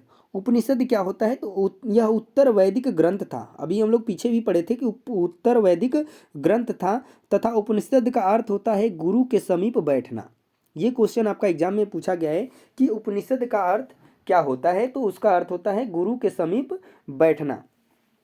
यह बातचीत का संकलन है। इसके अंतर्गत विभिन्न विचारकों चिंतकों के द्वारा मृत्यु के बाद के खोज में ढूंढे गए उत्तर हैं। जैन धर्म के बारे में आगे पढ़ते हैं। यहाँ से बौद्ध धर्म कंप्लीट हुआ आपका। और दोस्तों वीडियो आपको कैसी लगी है कमेंट में हमें जरूर बताइएगा। पॉइंट आपको समझ में आ रहे हैं कि नहीं? अगर पूरा वीडियो आप देख लेते हो तो निश्चित रूप से मैं कह सकता हूं कि आपका जो है हिस्ट्री कंप्लीट हो जाएगा। और इसको नोट्स को परचेज करने के बाद इसको आप अगर रिवीजन करते हैं तो आपका बेहतर जो है कि तैयारी हो पाएगा। आपका एक भी क्वेश्चन इससे बाहर नहीं आएगा। एक एक लाइन जो लिखा हुआ है, हर एक लाइन में एक क्वेश्चन छुपा है। आप पढ़ते जाएंगे तो आपका एकदम अच्छे तरीके से जो है कि पूरा सिलेबस कंप्लीट हो जाएगा हिस्ट्री का। चलिए दोस्तों अगला पॉइंट देखते हैं। तो जैन धर्म के बारे में देख लेते हैं। दिया है कि जैन शब्द संस्कृत के जिन शब्दों से बना है जिसका अर्थ विजेता होता है। यानी जैन का अर्थ क्या होता है? तो विजेता होता है। महावीर जैन का जन्म 540 ईसा पूर्व कुंडग्राम वैशाली में हुआ था, जो कि आप बिहार में है। उन्होंने जंबिक ग्राम में प्रथम उपदेश राजगृह में दिया था। उन्होंने जो अपना पहला उपदेश किया कहाँ पर दिया था? तो राजगृह में दिया था। और जीवन का अंत कब हुआ था? तो उनका 468 ईसा पूर्व हुआ था। अगला देखिए, पावापुरी राजगृह बचपन का नाम था। पावापुरी राजगृह बचपन का नाम था। वर्धमान महावीर जैन धर्म के संस्थापक ऋषभ देव थे। यानी कि उनके जो बचपन का नाम था तो वो क्या था? वर्धमान। ठीक है, बचपन का नाम जो था क्या था? वर्धमान। उसके बाद देखिए महावीर जैन धर्म के संस्थापक कौन थे, तो ऋषभदेव थे। और 24वें जो तीर्थंकर बने महावीर जैन, यह वज्जी संघ के लिच्छवी कुल के क्षत्रिय राजकुमार थे। इनका यानी कि कुल क्या था, तो लिच्छवी था। और 30 वर्ष की आयु में इन्होंने घर छोड़ दिया। 12 वर्ष तक उन्होंने कठिन व एकाकी जीवन व्यतीत किया। इसके बाद उन्हें ज्ञान प्राप्त हुआ और महावीर ने अपनी शिक्षा प्रकृति में दी। इन्होंने अपनी शिक्षा किस भाषा में दी, तो प्रकृति में दी। और त्रिरत्न के बारे में इन्होंने बताया। और त्रिरत्न क्या थे, तो सम्यक ज्ञान, सम्यक दर्शन और सम्यक आचरण। जैन दिगंबर और श्वेतांबर 2 भागों में जो है कि बट गया था। ये भी चीज़ें ध्यान रखना है। नेक्स्ट पॉइंट देखिए कि जैन धर्म की शिक्षाएं क्या थी। तो जैन धर्म की क्या क्या चीज़ें शिक्षाएं थी, तो अहिंसा के नियम का कड़ाई से पालन करना, किसी भी जीव की हत्या नहीं करनी चाहिए, ये जैन धर्म की शिक्षा थी। उसके बाद भोजन के लिए भिक्षा मांगकर सादा जीवन बिताना, चोरी नहीं करना और ब्रह्मचर्य का पालन करना होता है। मुख्य व्यापारियों ने जैन धर्म का क्या किया, समर्थन किया। और कई शताब्दियों तक इनकी शिक्षाएं मौखिक रहीं, परंतु 1500 वर्ष पूर्व गुजरात में वल्लभी नामक स्थान पर लिखी गई थी। इनकी जो शिक्षाएं थी मौखिक न होकर लिखित हो गई। उसके बाद संघ के बारे में जान लेते हैं। संघ क्या होता है, तो महावीर और बुद्ध दोनों का ही मानना था कि घर का त्याग करने पर ही सच्चे ज्ञान की प्राप्ति हो सकती है। विनय पिटक में संघ में रहने वाले भिक्षुओं के लिए नियम बनाए गए थे। देखिए यहाँ पर एक चीज़ बोला है कि विनय पिटक में संघ में रहने वाले भिक्षुओं के लिए नियम बनाए गए थे। मैं वहाँ पर बताया था कि विनय पिटक में बुद्ध के नियम के बारे में भी बताया गया है और उनके जीवन की घटनाओं के बारे में। संघ में ब्राह्मण, क्षत्रिय, व्यापारी, मजदूर प्रवेश ले सकते थे। यानी जो संघ होता था भिक्षुओं का, उसमें जो है ब्राह्मण, क्षत्रिय, व्यापारी, मजदूर जो है कि प्रवेश ले सकते थे। उसके बाद बिहार, तो जैन तथा बौद्ध भिक्षु पूरे साल एक स्थान से दूसरे स्थान घूमते हुए उपदेश दिया करते थे, परंतु वर्षा ऋतु में यह संभव नहीं था, इसलिए इन्हें निवास स्थान की आवश्यकता पड़ी। तो उनके लिए अनुयायियों ने कुछ उद्यान बनाए, विहार दान द्वारा प्राप्त भूमि पर बनाए गए थे।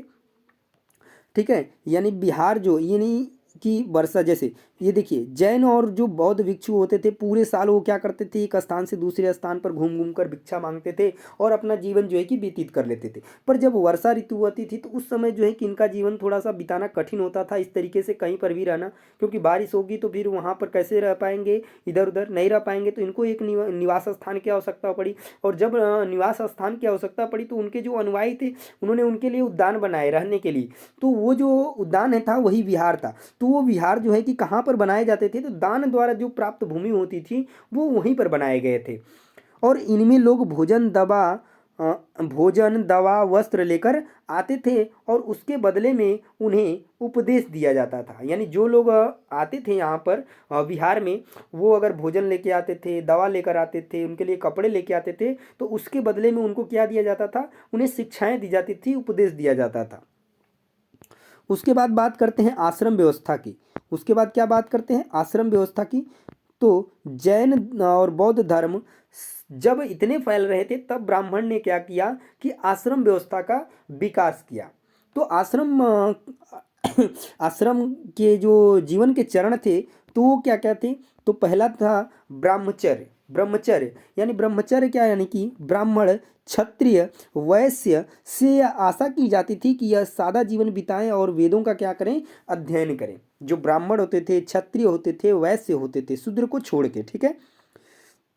उसके बाद गृहस्थ का मतलब विवाह करने के पश्चात आप जो है कि इस आश्रम में प्रवेश हो जाता था, गृहस्थ वाले में। वानप्रस्थ का मतलब जंगल में रहकर साधना करना। सन्यास का मतलब सब त्याग कर सन्यासी बन जाए। ठीक है। गृहस्थ का मतलब क्या होता है कि आपने विवाह कर लिया, मतलब वो आपका आश्रम में उसमें हो गया, गृहस्थ में आप प्रवेश कर गए। ठीक है। वानप्रस्थ का मतलब जंगल में रहकर साधना करना। सन्यास का मतलब सब त्याग करना। और ब्रह्मचर्य का मतलब कि आपको सादा जीवन बिताना है। ठीक है। और वेदों का क्या करना है, अध्ययन करना है। अगला पॉइंट देखते हैं, नेक्स्ट चैप्टर आपका एक अनोखा सम्राट जिसने युद्ध का त्याग किया। शायद इसमें जो है सम्राट अशोक के बारे में इस चैप्टर में हमको पढ़ना है। ठीक है। तो अगला जो है कि यहीं से शुरू होता है, एक अनोखा सम्राट जिसने जो है युद्ध का त्याग किया। तो मौर्य साम्राज्य की बात होगी यहाँ पर। मौर्य साम्राज्य की स्थापना चंद्रगुप्त मौर्य ने 2300 साल पहले की थी। ठीक है। चाणक्य या कौटिल्य ने चंद्रगुप्त की सहायता से इस साम्राज्य में, तथा वह चंद्रगुप्त के मंत्री भी थे। कौन? चाणक्य। चाणक्य ने अर्थशास्त्र की रचना की है। नगरों में व्यापारी, सरकारी अधिकारी और शिल्पकार रहा करते थे। गांव में किसान पशुपालक थे। मध्य भारत के ज़्यादातर इलाके जंगलों में संग्रहण और शिकार करके जीविका चलाते थे। मेगास्थनीज एक राजदूत बनकर आया था जो यूनानी राजा सेल्यूकस निकेटर का राजदूत था। इनकी प्रसिद्ध पुस्तक है इंडिका। तो ये पूछा जाता है कि जो है इंडिका जो है इसके पुस्तक कौन से? तो मेगास्थनीज जो है कि यूनानी राजा सेल्यूकस जो है क्या था? निकेटर का राजदूत था। कौन? तो मेगास्थनीज। ठीक है। तो इस और जिसकी पुस्तक क्या है? इंडिका। याद रखना है आपको। साम्राज्य की राजधानी पाटलिपुत्र, उज्जैन और तक्षशिला। ठीक है। पाटलिपुत्र, उज्जैन और तक्षशिला। प्रशासन के बारे में बात कर लेते हैं उनके। तो प्रशासन, साम्राज्य बड़ा होने के कारण अलग अलग हिस्सों पर अलग अलग ढंग से शासन किया जाता था।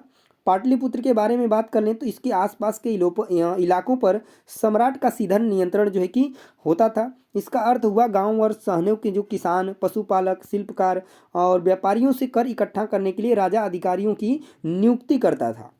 तक्षशिला, उज्जैन की बात करें तो छोटे क्षेत्रों या प्रांतों पर इन स्थानों से नियंत्रण रखा जाता था तथा कुछ हद तक पाटलिपुत्र से इन पर नियंत्रण रखा जाता था। इन स्थानों पर राजकुमारों को राज्यपाल बनाकर भेजा जाता था। अन्य इलाकों में सिर्फ नदियों और मार्गों पर नियंत्रण रखा जाता था तथा वहां से उन्हें संसाधन भेंट के रूप में मिलते थे। उदाहरण के लिए उत्तर पश्चिम में कंबल और दक्षिण भारत से सोना, कीमती पत्थर, ये सब चीज़ें जो है उपहार स्वरूप जो है कि संसाधन में भेंट के रूप में मिला करते थे। अगला पॉइंट देखते हैं सम्राट अशोक के बारे में। चलिए देखिए, तो सम्राट अशोक के बारे में दिया क्या है कि अशोक मौर्य वंश के सबसे प्रसिद्ध शासक थे। वह ऐसे शासक थे जिन्होंने अभिलेखों द्वारा जनता तक अपने संदेश पहुंचाने की कोशिश की। ये बहुत महत्वपूर्ण पॉइंट है कि कौन सा ऐसा शासक था जिसने अपना संदेश पहुंचाने के लिए अभिलेखों का प्रयोग किया। तो वो थे आपके अशोक। ठीक है। अशोक के ज़्यादातर जो अभिलेख हैं वो प्राकृतिक भाषा और ब्राह्मी लिपि में है। ये भी एक महत्वपूर्ण पॉइंट है कि जो अशोक के अभिलेख हैं वो ज़्यादातर किन भाषाओं में देखने को मिलते हैं? तो वो हैं आपके प्राकृतिक भाषा और ब्राह्मी लिपि में। नेक्स्ट देखिए, अशोक का कलिंग युद्ध से क्या है? तो कलिंग तटवर्ती उड़ीसा का प्राचीन नाम है। ठीक है। कलिंग जो है तटवर्ती उड़ीसा का प्राचीन नाम है। ये भी आप लोग पॉइंट एक बहुत इंपॉर्टेंट है। अशोक ने कलिंग को जीतने के लिए ये युद्ध लड़ा, लेकिन युद्ध जनित हिंसा और खून खराबा देखकर उन्हें युद्ध से क्या हो गई? वितृष्णा हो गई इस युद्ध में, और उन्होंने निर्णय किया कि वे भविष्य में कभी भी युद्ध नहीं करेंगे। अशोक का धर्म क्या था? तो अशोक के धर्म में किसी देवता की पूजा अथवा किसी कर्मकांड की आवश्यकता नहीं थी। उन्हें लगता था कि जैसे पिता अपने बच्चों को अच्छे व्यवहार की शिक्षा देते हैं, वैसे ही यह उनका कर्तव्य था कि अपनी प्रजा को निर्देश कर दें। वे बुद्ध के उपदेशों को से भी प्रेरित हुए। अशोक ने धम्म के विचारों को प्रसारित करने के लिए सीरिया, मिस्र, ग्रीस तथा श्रीलंका में भी क्या किए? दूत भेजे थे। तो ये था आपका अशोक का धम्म। नेक्स्ट पॉइंट देखिए, अगला चैप्टर आपका जो है खुशहाल गांव और समृद्ध शहर। तो इसमें दिया है लोहे के औजार और खेती। लोहे के औजार और खेती के बारे में क्या चीज़ें हैं? तो उपमहाद्वीप में लोहे का प्रयोग लगभग 3000 साल पहले शुरू हुआ। ये पूछा जाता है कि लोहे का प्रयोग कब से स्टार्ट हुआ है?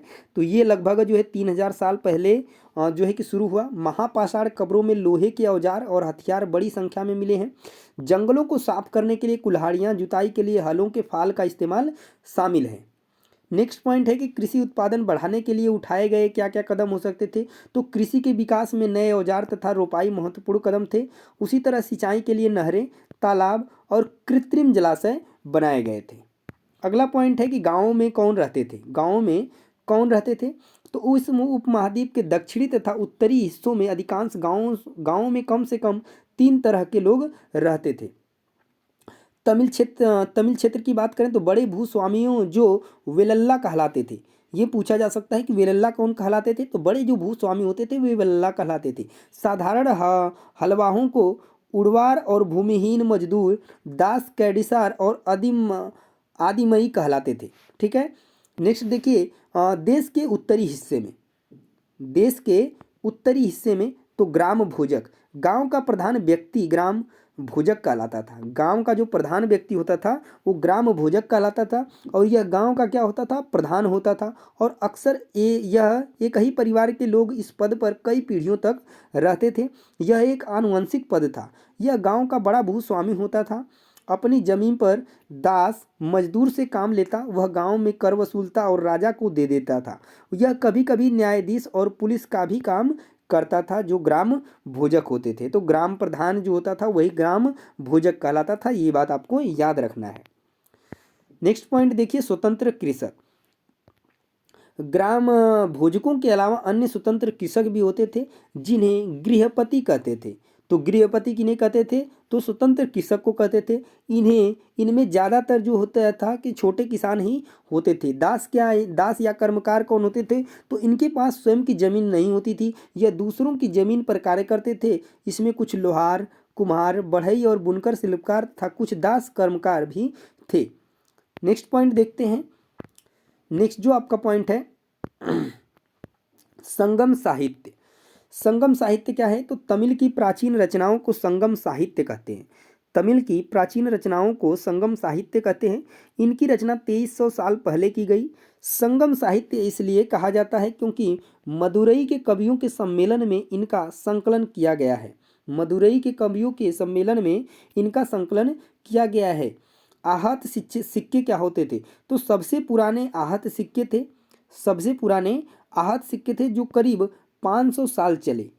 चांदी या तांबे के सिक्कों पर विभिन्न आकृतियों का आहत या आहत क्रम बनाए जाने के कारण इन्हें आहत सिक्का कहा जाता था। ठीक है। उसके बाद नगर। नगर की बात करें तो अनेक गतिविधियों के केंद्र अक्सर कई कारणों से महत्वपूर्ण हो जाते थे। उदाहरण के लिए जैसे मथुरा 2500 साल से भी ज़्यादा समय से एक महत्वपूर्ण नगर है।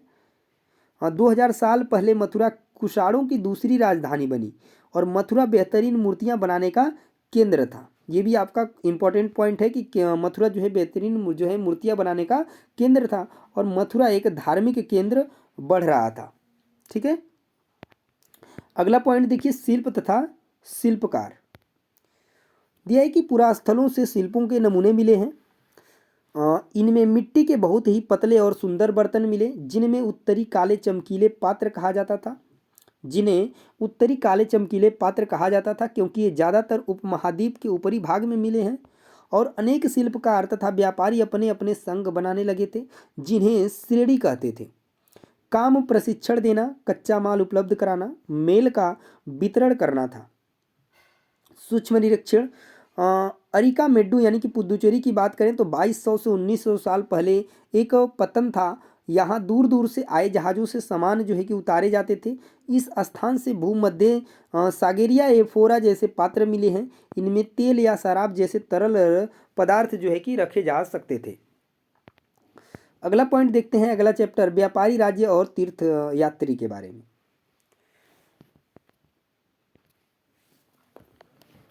चैप्टर नंबर 9 व्यापारी राज्य और तीर्थयात्री के बारे में। तो इसमें क्या दिया गया है कि व्यापार और व्यापारियों के बारे में जानकारी। तो दक्षिण भारत सोना, मसाले, काली मिर्च तथा कीमती पत्थरों के लिए प्रसिद्ध था। काली मिर्च की रोमन साम्राज्य में इतनी मांग थी कि इसे काले सोने के नाम से बुलाते थे। याद रखना है आपको, काला सोना किसे कहा जाता था, तो काली मिर्च को कहा जाता था। व्यापारी इन सामानों को समुद्री जहाज़ों और सड़कों के रास्ते रोम पहुंचाते थे। दक्षिण भारत में ऐसे अनेक रोमन सोने के सिक्के मिले। रोम में व्यापार चल रहा था। व्यापारियों ने कई समुद्री रास्ते खोज निकाले।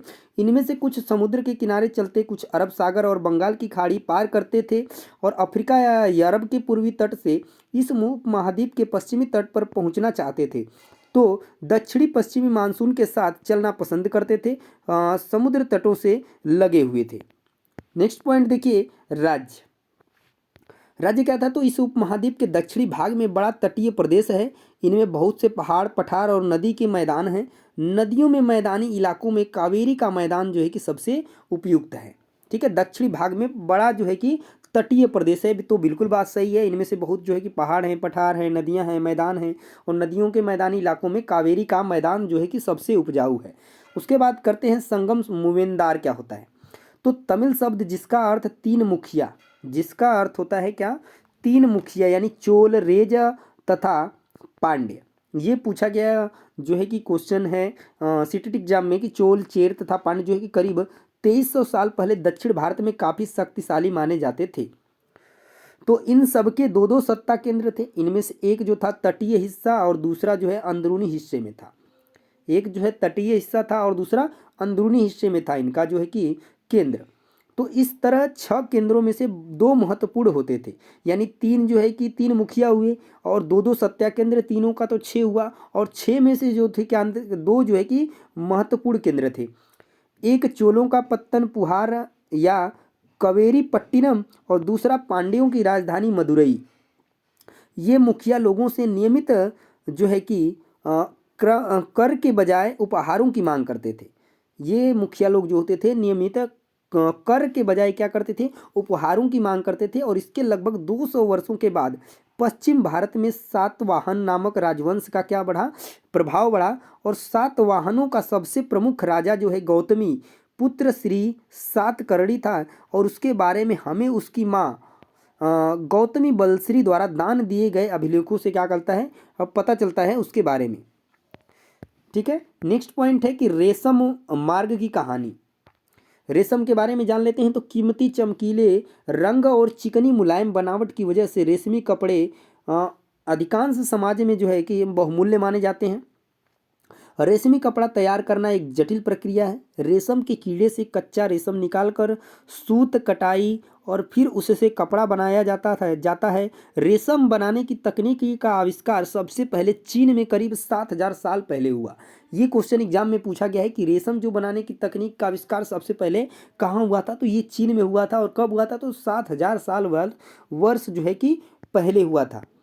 इस तकनीक को उन्होंने हजारों साल तक बाकी दुनिया से क्या रखा, छुपाए रखा। जो चीनी थे वो क्या करते थे, इस तकनीक को हजारों सालों तक क्या किए थे, बाकी दुनिया से इस चीज़ को छुपाए रखे थे, इस तकनीक को। यानी जो चीनी यात्री जिस रास्ते से यात्रा करते थे वह रेशम मार्ग के नाम से प्रसिद्ध हो गया। यानी चीनी यात्री जिस रास्ते से जो है कि ये अपना यात्रा करते थे वो उस रास्ते का नाम ही क्या पड़ गया, रेशम मार्ग पड़ गया। यानी कि सिल्क रूट के नाम से प्रसिद्ध हो गया। चीनी शासक जो होते थे ईरान और पश्चिम एशिया के शासकों को उपहार के तौर पर रेशमी कपड़े भेजते थे। 2000 साल पहले रोम के शासकों को और धनी लोगों के बीच रेशमी कपड़े पहनना एक फैशन बन गया। सिल्क रूट पर नियंत्रण रखने वाले शासकों में कुषाण थे। ठीक है, और उसके बाद बौद्ध धर्म का प्रसार। तो कुषाणों का जो सबसे प्रसिद्ध राजा था वो था कनिष्क। उसने करीब 1900 साल पहले शासन किया और उसने एक बौद्ध परिषद का गठन किया जिसमें एकत्र होकर विद्वान महत्वपूर्ण विषयों पर विचार विमर्श करते थे। बुद्ध की जीवनी, बुद्ध चरित्र के रचनाकार कवि अश्वघोष कनिष्क के दरबार में रहते थे। तो बुद्ध की जीवनी चरित्र के रचनाकार, ये आपको ध्यान देना है। तो कौन थे, कवि अश्वघोष, जो कहाँ पे रहते थे, तो कनिष्क के दरबार में रहते थे। अश्वघोष तथा अन्य बौद्ध विद्वानों ने अब संस्कृत में लिखना शुरू कर दिया। क्या चीज़, उनके बारे में, उनकी रचनाओं को, क्योंकि वो जो दिए थे वो प्रकृति में दिए थे, तो उन्होंने संस्कृत में उसको लिखना शुरू कर दिया। बौद्ध धर्म में महायान का विकास किस तरीके से हुआ, तो पहला मूर्तियों में बुद्ध की उपस्थिति।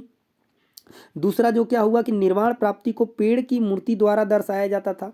बुद्ध की प्रतिमाएं मथुरा और तक्षशिला में बनाए जाने लगी। और दूसरा परिवर्तन जो हुआ कि बोधिसत्व में आस्था को लेकर आया बोधिसत्व। ठीक है, जो ज्ञान प्राप्ति के बाद एकांतवास करते हुए ध्यान जो है कि साधना कर सकते थे, लेकिन वे लोगों को शिक्षा देने और मदद करने के लिए सांसारिक परिवेश में ही रहना ठीक समझने लगे। बौद्ध धर्म पूरे मध्य एशिया, चीन, कोरिया, जापान तक क्या हो गई, फैल गई। दक्षिण पूर्व की ओर श्रीलंका, म्यांमार, थाईलैंड, इंडोनेशिया तक जो है कि बौद्ध का जो है कि प्रचार प्रसार हुआ और बौद्ध धर्म का जो है कि फैल गया। उसके बाद तीर्थयात्री के बारे में बात करें तो भारत की यात्रा पर आया चीनी बौद्ध तीर्थयात्री फासियेन काफ़ी प्रसिद्ध था। उसका नाम है फासियेन, काफ़ी प्रसिद्ध था, जो बौद्ध जो है कि चीनी बौद्ध तीर्थयात्री था। 1600 साल पहले आया था। और वेन्त्सांग 1400 साल पहले भारत आया। और उसके बाद जो है कि इत्सिंग 50 साल पहले आया, जो कि चीनी बौद्ध यात्री थे। ठीक है, उसके बाद दिए हैं कि भक्ति की शुरुआत। तो देवी देवताओं की पूजा का चलन शुरू हुआ जिससे हिंदू धर्म की प्रमुख पहचान बन गई। इसमें शिव, विष्णु और दुर्गा जैसी देवी देवता शामिल हैं। भक्ति मार्ग की चर्चा हिंदुओं के पवित्र ग्रंथ भगवत गीता में की गई है। अगला पॉइंट देखते हैं, अगला चैप्टर नंबर 10, नए साम्राज्य और राज्य। तो प्रशस्तियों के बारे में जान लेते हैं। तो यह एक विशेष किस्म का क्या है, अभिलेख है, जिन्हें क्या कहा जाता है, प्रशस्ति कहा जाता है। यह एक संस्कृत शब्द है, क्या, प्रशस्ति, जिसका अर्थ होता है प्रशंसा। और प्रशस्तियाँ लिखने का प्रचलन भी था। तो समुद्रगुप्त की प्रशस्ति, तो समुद्रगुप्त के दरबार में कवि व मंत्री रहे हरिशेन ने इसमें राजा की एक योद्धा, युद्धों को जीतने वाले राजा, विद्वान तथा एक उत्कृष्ट कवि ने भरपूर प्रशंसा क्या है की है समुद्रगुप्त के बारे में। हरिशेन द्वारा समुद्रगुप्त की नीतियां क्या क्या बताई गई हैं। तो आर्यावर्त के 9 शासकों को समुद्रगुप्त ने हराकर उनके राज्य को अपने साम्राज्य में मिला लिया। दूसरा है कि दक्षिणा पक्ष के 12 शासक आते हैं, इन सब में ने हार जाने पर समुद्रगुप्त के सामने समर्पण किया था। इसमें असम, तटीय बंगाल, नेपाल और उत्तर पश्चिम में कई गढ़ या संघ आते थे। ये समुद्रगुप्त के लिए उपहार लाते थे, उनकी आज्ञाओं का पालन करते थे तथा उनके दरबार में उपस्थित हुआ करते थे।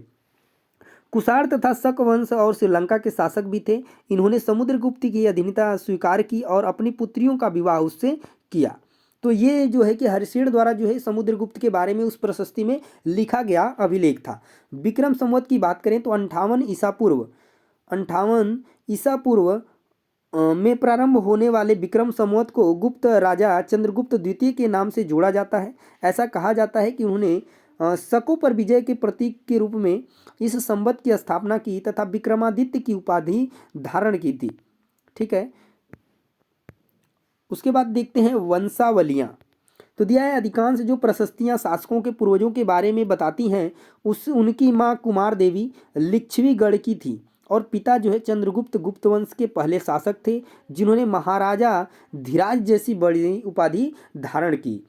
समुद्रगुप्त ने भी यह क्या की थी, उपाधि धारण की थी। हर्षवर्धन और तथा हर्षचरित क्या थे, तो 1400 साल वर्ष पहले हर्षवर्धन ने शासन किया। उनके दरबारी कवि बाणभट्ट ने संस्कृत में उनकी जीवनी हर्षचरित लिखी है, यानी हर्षवर्धन के बारे में जो उनकी जीवनी है हर्षचरित में हर्षवर्धन के बारे में लिखा गया है। इसमें हर्षवर्धन की वंशावली देते हुए उनके राजा बनने तक का वर्णन है। और चीनी यात्री वेनसांग हर्ष के दरबार में रहे थे, उन्होंने वहाँ कुछ देखा, उसका विस्तृत विवरण जो है कि क्या किया था, दिया है। थानेसर के राजा बने मगध और बंगाल को जीतकर उन्हें पूर्व में भी सफलता मिली थी। दक्कन की ओर बढ़ने की कोशिश की, तब चालुक्य नरेश पुलकेशिन द्वितीय ने उन्हें क्या कर दिया, रोक दिया। पुलकेशिन द्वितीय की प्रशस्तियाँ, तो इसके बारे में आगे देख लेते हैं प्रशस्तियाँ जो है कि, ठीक है, प्रशस्तियाँ क्या थी। तो इस काल में पल्लव और चालुक्य दक्षिण भारत के सबसे महत्वपूर्ण राजवंश थे और पल्लवों का राज्य राजधानी कांचीपुरम के आसपास के क्षेत्रों से लेकर कावेरी नदी के डेल्टा तक फैला था, जबकि चालुक्यों का राज्य कृष्णा और तुंगभद्रा नदियों के बीच स्थित था। चालुक्यों की राजधानी येहोल थी। यह एक प्रमुख व्यापारिक केंद्र था और धीरे धीरे यह एक धार्मिक केंद्र भी बन गया, जहाँ कई मंदिर थे। पल्लव और चालुक्य एक दूसरे की सीमाओं का अतिक्रमण करते थे। पुलकेशिन द्वितीय सबसे महत्वपूर्ण चालुक्य राजा थे। उनके बारे में हमें उनके दरबारी कवि रवि कीर्ति द्वारा रचित प्रशस्ति से पता चलता है। रवि कीर्ति के अनुसार उन्होंने पूर्व तथा पश्चिम दोनों समुद्र तटीय इलाकों में अपना अभियान चलाए। इसके अतिरिक्त उन्होंने हर्ष को भी आगे बढ़ने से रोका था। नेक्स्ट पॉइंट देखिए, इन राज्यों का प्रशासन कैसे चलता था। तो दिया है कि प्रशासन की प्राथमिक इकाई गांव होते थे, लेकिन धीरे धीरे कई नए बदलाव आए। कुछ महत्वपूर्ण प्रशासकीय पद आनुवंशिक बन गए और कभी कभी एक ही व्यक्ति कई पदों पर क्या करता था, कार्य करता था। तो वहाँ के स्थानीय प्रशासन में प्रमुख व्यक्तियों का बहुत बोलबाला था। एक नए प्रकार की सेना सामंत भूमि से कर वसूलते थे, जिससे वे सेना तथा घोड़ों की देखभाल करते थे। साथ ही वे इससे युद्ध के लिए हथियार जुटाते थे। अगला पॉइंट है दक्षिण के राज्यों में सभाएं। तो पल्लवों के अभिलेखों में कई स्थानीय सभाओं की चर्चा है। इनमें से एक था ब्राह्मण भूस्वामियों का संगठन, जिसे क्या कहते थे, सभा कहते थे। तो सभा के बारे में जानें, सभा का अर्थ क्या, मतलब सभा के बाद सभा से अभिप्राय क्या है, तो ब्राह्मण भूस्वामियों का संगठन। ये सभाएं उप समितियों के जरिए सिंचाई, खेतीबाड़ी से जुड़े विभिन्न काम, सड़क निर्माण, उसके बाद शनि मंदिरों की देखरेख आदि का काम करते थे। अगला देखिए नगरम। नगरम क्या है? व्यापारियों के संगठन का नाम था। नगरम जो है व्यापारियों के संगठन का नाम था। संभवतः इन सभाओं पर धनी और तथा शक्तिशाली भूस्वामियों का नियंत्रण, व्यापारियों का नियंत्रण था। ठीक है। आगे देखिए नेक्स्ट जो है कि चैप्टर 11 नंबर इमारती चित्र तथा किताबें, इसके बारे में पढ़ लेते हैं। तो सबसे पहले लौह स्तंभ के बारे में पढ़ते हैं। लौह स्तंभ के बारे में क्या बताया गया है कि महरौली यानी कि दिल्ली में कुतुब मीनार के परिसर में खड़ा यह लौह स्तंभ भारतीय शिल्पकारों की कुशलता का एक अद्भुत क्या है? उदाहरण है।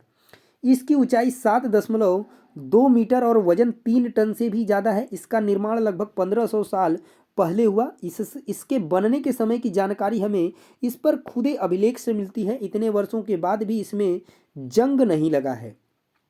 ईंटों तथा और पत्थरों की इमारतें, हमारे शिल्पकारों की कुशलता के नमूने स्तूपों जैसी कुछ इमारतों में देखने को मिलते हैं। स्तूप का शाब्दिक अर्थ होता है टीला। हालांकि स्तूप विभिन्न प्रकार के थे, कभी गोल लंबे, कभी छोटे, कभी बड़े। इन सब में एक समानता है। प्रायः सभी स्तूपों के भीतर एक छोटा सा डिब्बा रखा है। डिब्बों में बुद्ध या उनके अनुयायियों के शरीर के अवशेष जैसे दांत, हड्डी या राख या उनके द्वारा प्रयुक्त कोई चीज़ या कोई कीमती पत्थर अथवा सिक्के जो है कि रखे जाते हैं स्तूप के अंदर। अगला पॉइंट देखिए, इसी धातु मंजूषा कहते हैं। प्रारंभिक स्तूप धातु मंजूषा के ऊपर रखा मिट्टी का एक टीला होता था। बाद के कल में उस गुंबद नुमा ढांचे को तरासे हुए पत्थरों से ढक दिया गया। प्रायः स्तूपों के चारों ओर परिक्रमा करने के लिए एक वृत्ताकार पथ बना होता था जिसे प्रदक्षिण पथ कहते थे। इस रास्ते को रेलिंग से घेर दिया जाता है जिसे वेदिका कहते हैं। यानी जो चलने वाला रास्ता होता था उसके चारों तरफ परिक्रमण करने के लिए उसे क्या कहते थे? तो वेदिका कहते थे। ठीक है। और जो पथ होता था उसे क्या कहते थे? तो प्रदक्षिणा पथ कहते थे, जो उसके चारों तरफ हम लोग घूम रहे हैं। और रास्ते को जो रेलिंग से घेर दिया जाता था उसे वेदिका कहते थे। अगला देखिए सांची का स्तूप। तो मध्य प्रदेश इस काल में कुछ आरंभिक हिंदू मंदिरों का भी निर्माण किया। मंदिरों में विष्णु, शिव तथा दुर्गा जैसी देवी देवताओं की पूजा होती थी। मंदिरों का सबसे महत्वपूर्ण भाग गर्भगृह होता था। ठीक है। जो मुख्य भाग होता था उसे क्या कहते थे? तो गर्भगृह, जहाँ मुख्य देवी या देवता की मूर्ति को रखा जाता था। पुरोहित क्या होता था? जो पूजा करता था, यज्ञ अनुष्ठान करवाता था। भीतर गांव जैसे मंदिरों में उसके ऊपर काफ़ी ऊंचाई तक निर्माण किया जाता था जिसे शिखर कहते थे। भीतर गांव जैसे कि गुंबद टाइप का जो बनाया जाता है उसके ऊपर, तो उसको क्या कहते थे? तो शिखर कहते थे। अधिकतर मंदिरों में मंडप नाम की एक जगह होती थी। यह एक सभागार होता था जहां पर लोग इकट्ठा होते थे। जैसे मंदिरों में एक जगह होती है कि जहां पर लोग इकट्ठा होते हैं, तो उसे जो है मंडप नाम की एक जगह होती थी, उसे एक सभागार होता था। ठीक है। महाबलीपुरम और ऐहोल मंदिर जो है इसके उदाहरण मिलेंगे आपको, जो है कि इस तरीके से देखने को मिल जाएंगे। स्तूप तथा मंदिर किस तरह बनाए जाते थे? तो पहला अच्छे किस्म के पत्थर ढूंढकर शिलाखंडों को खोद कर निकालना होता था। यहाँ पत्थरों को काट छांट कर तराशने के बाद खंभों, दीवारों या चौखटों, फर्शों तथा छतों का क्या किया जाता था? आकार जो है कि दे दिया जाता था। चलिए देख लेते हैं उसके बाद आपका मुश्किल सबके तैयार होने पर सभी जगहों पर उन्हें लगाना काफ़ी मुश्किल का काम था। नेक्स्ट पॉइंट है कि पुस्तकों की दुनिया। 1800 साल पहले एक प्रसिद्ध तमिल महाकाव्य शिल्पदिकारम की रचना इलांगो नामक कवि ने की। पुरानी कहानियाँ, पुराण का शाब्दिक अर्थ है प्राचीन। पुराण का शाब्दिक अर्थ है क्या? प्राचीन। इन्हें विष्णु, शिव, दुर्गा या पार्वती जैसी देवी देवताओं से जुड़ी कहानियाँ हैं। दो संस्कृत महाकाव्य महाभारत और रामायण लंबे अरसे से लोकप्रिय रहे हैं। पुराणों और महाभारत दोनों को ही व्यास नाम के ऋषि ने संकलित किया है। संस्कृत रामायण के लेखक वाल्मीकि माने जाते हैं, तो बिल्कुल बात सही है। उसके बाद दिया गया है विज्ञान की पुस्तकों के बारे में। इसी समय गणितज्ञ तथा खगोल शास्त्री आर्यभट्ट ने संस्कृत में आर्यभट्टियम नामक पुस्तक लिखी। इसमें उन्होंने लिखा कि दिन और रात पृथ्वी के अपने धुरी पर चक्कर काटने की वजह से होते हैं, जबकि लगता है कि रोज सूर्य निकलता है और डूबता है। उन्होंने ग्रहण के बारे में भी एक वैज्ञानिक तर्क दिया। यानी आर्यभट्टियम नामक पुस्तक में उन्होंने दिन और रात जो है कि होता है जो पृथ्वी पर, उसके बारे में बताया था। वो भी संस्कृत में लिखी गई थी, तो ध्यान दीजिएगा उसको। अगला पॉइंट देखते हैं, शून्य। शून्य के बारे में उन्होंने जो है कि क्या बताया था, तो भारत के गणितज्ञों ने शून्य के लिए चिन्ह का आविष्कार किया। भारत के गणितज्ञों ने शून्य के लिए चिन्ह का आविष्कार किया। आयुर्वेद, यानी प्राचीन भारत में आयुर्वेद के दो प्रसिद्ध चिकित्सक थे, चरक यानी चरक संहिता औषधि शास्त्र, प्रथम जो थे वो द्वितीय शताब्दी ईस्वी, और दूसरे थे सुश्रुत यानी सुश्रुत संहिता में शल्य चिकित्सा, चौथी शताब्दी ईस्वी में थे। तो आपको याद रखना है, एक चरक और दूसरा सुश्रुत। तो ये दो है कि दो प्रसिद्ध चिकित्सक है आयुर्वेद में। ठीक है, चलिए अगला पॉइंट देखते हैं। अब यहाँ से जो आपका शुरू होगा दोस्तों, क्लास 7 का शुरू होगा आपका एनसीईआरटी जो है कि हिस्ट्री का चैप्टर नंबर 1। तो उसको भी हम लोग पढ़ लेते हैं। 1000 वर्षों के दौरान हुए परिवर्तन की पड़ताल। तो मानचित्र 1। अब यहाँ से हम लोग एक एक चीज़ देखेंगे। तो दिया है कि अरब भूगोलवेत्ता अल इदरिसी ने 1154 में क्या हुआ था, बनाया था एक जो है कि नक्शा। यहाँ जो नक्शा दिया गया है वह उसके द्वारा बनाए गए दुनिया के बड़े मानचित्र का हिस्सा है और भारतीय उपमहाद्वीप को दर्शाता है।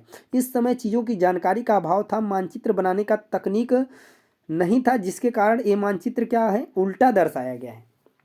उसने जो बनाया था भूगोलवेत्ता जो अल इदरिसी ने था, जो 1154 में बनाया था, उसने जो नक्शा बना दिया था उसने उसको उल्टा बना दिया था, मानचित्र को उल्टा ही दर्शा दिया था। दूसरा मानचित्र जब आया तो फ्रांसीसी मानचित्रकार ने 1720 में बनाया था।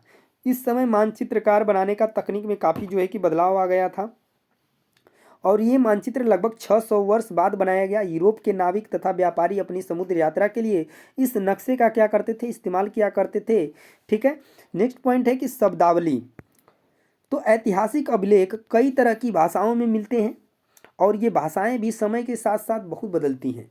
उदाहरण के जैसे हिंदुस्तान शब्द ही ले लीजिए, आज हम ऐसे आधुनिक राष्ट्र राज्य भारत के अर्थ में लेते हैं। 13वीं सदी में जब फारसी के इतिहासकार मिनहाज सिराज ने हिंदुस्तान शब्द का प्रयोग किया था तो उसका आशय पंजाब, हरियाणा और गंगा यमुना के बीच में स्थित इलाकों से केवल था।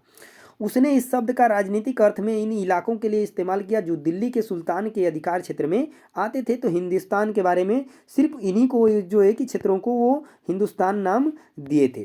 तो हिंदुस्तान शब्द दक्षिण भारत के समावेश में कभी नहीं हुआ, जो यानी कि हिंदुस्तान शब्द का जो नाम लिया गया था वो दक्षिण भारत के समावेश को नहीं, उसको लेकर के नहीं कहा गया था। ये सिर्फ ऊपर के ही जो पंजाब, हरियाणा और ये जो आसपास के क्षेत्र थे दिल्ली तक के, उन्हीं को बस वो लेकर वो कहते थे। तो 16वीं सदी के आरंभ में बाबर ने हिंदुस्तान शब्द का प्रयोग इस उपमहाद्वीप के भूगोल, पशु पक्षियों और यहाँ के निवासियों की संस्कृति का वर्णन करने के लिए किया। ठीक है, 16वीं सदी के आरंभ में बाबर ने। तो मगर भारत को एक भौगोलिक और सांस्कृतिक सत्व के रूप में पहचाना जा रहा था। वहाँ हिंदुस्तान शब्द से वे राजनीतिक और राष्ट्रीय अर्थ नहीं जुड़े थे जो हम आज जोड़ते हैं। मानो किसी गांव में आने वाला कोई भी अनजान व्यक्ति जो उसे समाज या संस्कृति का अंग न हो, विदेशी कहलाता था। यानी यहाँ पे क्या बोला गया है कि मानो किसी गांव में आने वाला कोई भी अनजान व्यक्ति जो होता था, जो उसे उस समाज या संस्कृति का अंग नहीं होता था, तो वो क्या कहलाता था, विदेशी कहलाता था। आप समझ सकते हैं इस चीज़ को। उसके पॉइंट, अगला पॉइंट आते हैं स्रोत। इतिहासकार किस युग का अध्ययन करते हैं और उनकी खोज की प्रकृति क्या है, स्रोत क्या होता है, इसे देखते हुए वे अलग अलग तरह के स्रोतों का सहारा लेते हैं। बिल्कुल बात सही। तो इस पुस्तक के हम मोटे तौर 700 से 1750 ईस्वी तक लगभग 1000 वर्षों के बारे में पढ़ेंगे। इतिहासकार इस काल के बारे में सूचना इकट्ठी करने के लिए अभी भी सिक्कों, शिलालेखों, स्थापत्य, भवन निर्माण तथा लिखित सामग्री पर निर्भर करते हैं। इस युग में प्रमाणित लिखित सामग्री की संख्या और विविधता आश्चर्यजनक रूप से बढ़ गई और इस समय के दौरान कागज क्रमशः सस्ता हो गया और बड़े पैमाने पर उपलब्ध भी होने लगा। लोग धर्म ग्रंथ, शासकों के वृत्तांत, संतों के लेखन तथा उपदेश, अर्जियां, अदालतों के दस्तावेज, हिसाब तथा करों के खाते आदि लिखने में इसका प्रयोग करने लगे। धनी व्यक्ति, शासक, जन, मठ तथा मंदिर पांडुलिपियां एकत्रित किया जाया करते थे। इन पांडुलिपियों को पुस्तकालयों तथा अभिलेखोगार में रखा जाता है और इन पांडुलिपियों तथा दस्तावेजों से इतिहासकारों को बहुत सारी जो है कि विस्तृत जानकारी मिलती है, मगर साथ ही इनका उपयोग क्या है, कठिन भी है। नए सामाजिक और राजनीतिक समूह की बात करें तो यहाँ पर दिया है 700 से 1750 के बीच जो है 1000 वर्षों का क्या है अध्ययन इतिहासकारों के आगे भारी चुनौती रखता है। ठीक है, इस पूरे काल में बड़े पैमाने पर और अनेक तरह तरह के परिवर्तन हुए हैं। इस काल में अलग अलग समय पर और नई प्रौद्योगिकी के दर्शन होते हैं, जैसे सिंचाई में रहट, कताई में चरखे और युद्ध में आग्नेय अस्त्रों का इस्तेमाल। अगला पॉइंट है कि इस महाद्वीप में में नई तरह का खान पान भी आया। आलू पक्का आलू यहाँ पे रहेगा, मक्का, मिर्च, चाय और कॉफ़ी। ध्यान रहे कि ये तमाम परिवर्तन नई प्रौद्योगिकियाँ और फसलें उन लोगों के साथ आए जो विचार भी लेकर आए थे। परिणाम स्वरूप यह काल आर्थिक, राजनीतिक, सामाजिक और सांस्कृतिक परिवर्तनों का भी काल रहा। अगला जो पॉइंट कि यहाँ से राजपूत के बारे में, तो इस काल में जिन समुदायों का महत्व बढ़ा उनमें से एक समुदाय था राजपूत, जिसका नाम राजपूत यानी अर्थात क्या होता था, इसका राजा का पुत्र से निकला है। 8वीं से 14वीं सदी के बीच यह नाम जो है आमतौर पर योद्धाओं के उस समूह के लिए प्रयुक्त होता था जो क्षत्रिय वर्ण के होने का दावा करते थे। उसके बाद आ जाते हैं क्षेत्र और साम्राज्य के बारे में। तो इस काल में राज्यों के जो अंतर्गत कई सारे क्षेत्र आ जाते थे। दिल्ली के सुल्तान गयासुद्दीन बलबन की प्रशंसा में एक संस्कृत प्रशस्ति में उसे एक विशाल साम्राज्य का शासक बताया गया, जो पूर्व में बंगाल से लेकर पश्चिम में अफगानिस्तान के गजनबी तक फैला हुआ था और जिसमें संपूर्ण दक्षिण भारत भी आ जाता था। गौड़, आंध्र प्रदेश, केरल, कर्नाटक, महाराष्ट्र और गुजरात आदि 700 तक कई क्षेत्रों में अपने अपने भौगोलिक आयाम तय हो चुके थे। उनकी भाषा तथा सांस्कृतिक विशेषताएं स्पष्ट हो गई।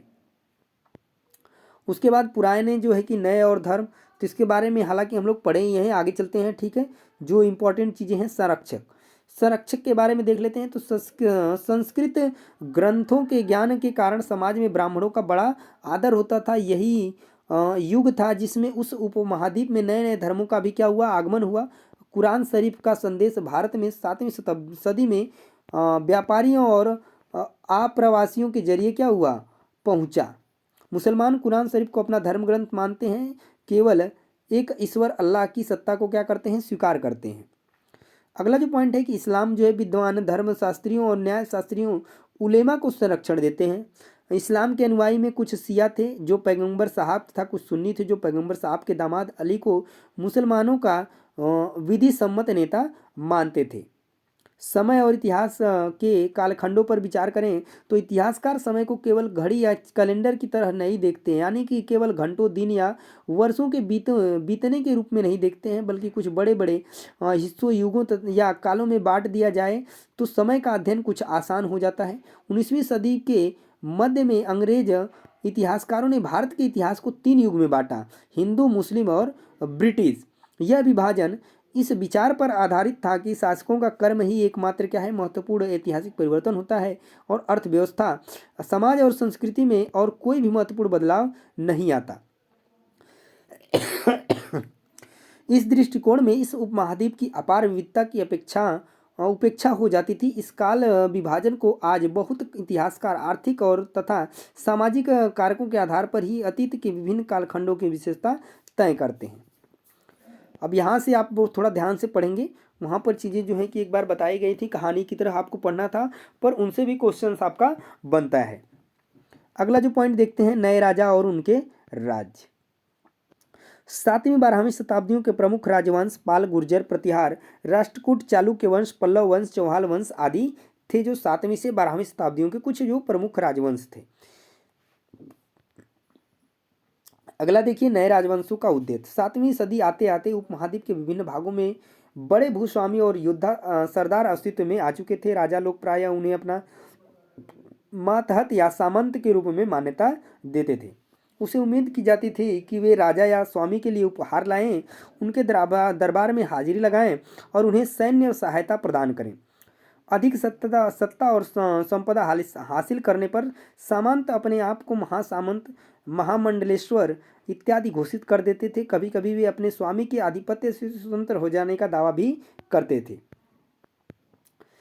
अगला जो पॉइंट है कि इस तरह का एक उदाहरण दक्कन के में राष्ट्रकूटों का था। शुरुआत में वे कर्नाटक के चालुक्य राजाओं के अधीनस्थ थे। राज्यों में प्रशासन किस तरीके का था, तो नए राजाओं में से कईयों ने महाराजाधिराज यानी राजाओं के राजा, त्रिभुवन चक्रवर्ती यानी तीनों भुवनों का स्वामी और ऐसी तरह की अन्य भारी भरकम साथ ही साथ किसान, व्यापारी तथा ब्राह्मणों के संगठनों के साथ अपनी सत्ता की साझेदारी करते थे। उसके बाद प्रशस्तियाँ और भूमि अनुदान के बारे में बात करें तो प्रशस्तियों में ऐसे ब्यौरे होते हैं जो शब्दशः सत्य नहीं भी हो सकते, लेकिन प्रशस्तियाँ हमें बताती हैं कि शासक खुद को कैसा दर्शाने चाहते थे। मिसाल के लिए सूरवीर विजयी योद्धा के रूप में, तो ये विद्वान ब्राह्मणों द्वारा रचित गई थी जो अक्सर प्रशासन में मदद करते थे। चलिए देखिए राजा लोग क्या करते थे, तो राजा लोग प्राय ब्राह्मणों को भूमि अनुदान से पुरस्कृत करते थे। ये ताम्र पत्तों पर अभिलिखित होते थे। जो भूमि पाने वाले को दिया जाता था। धन के लिए युद्ध जो है कि प्रत्येक शासक राजवंश का आधार कोई विशेष क्षेत्र था।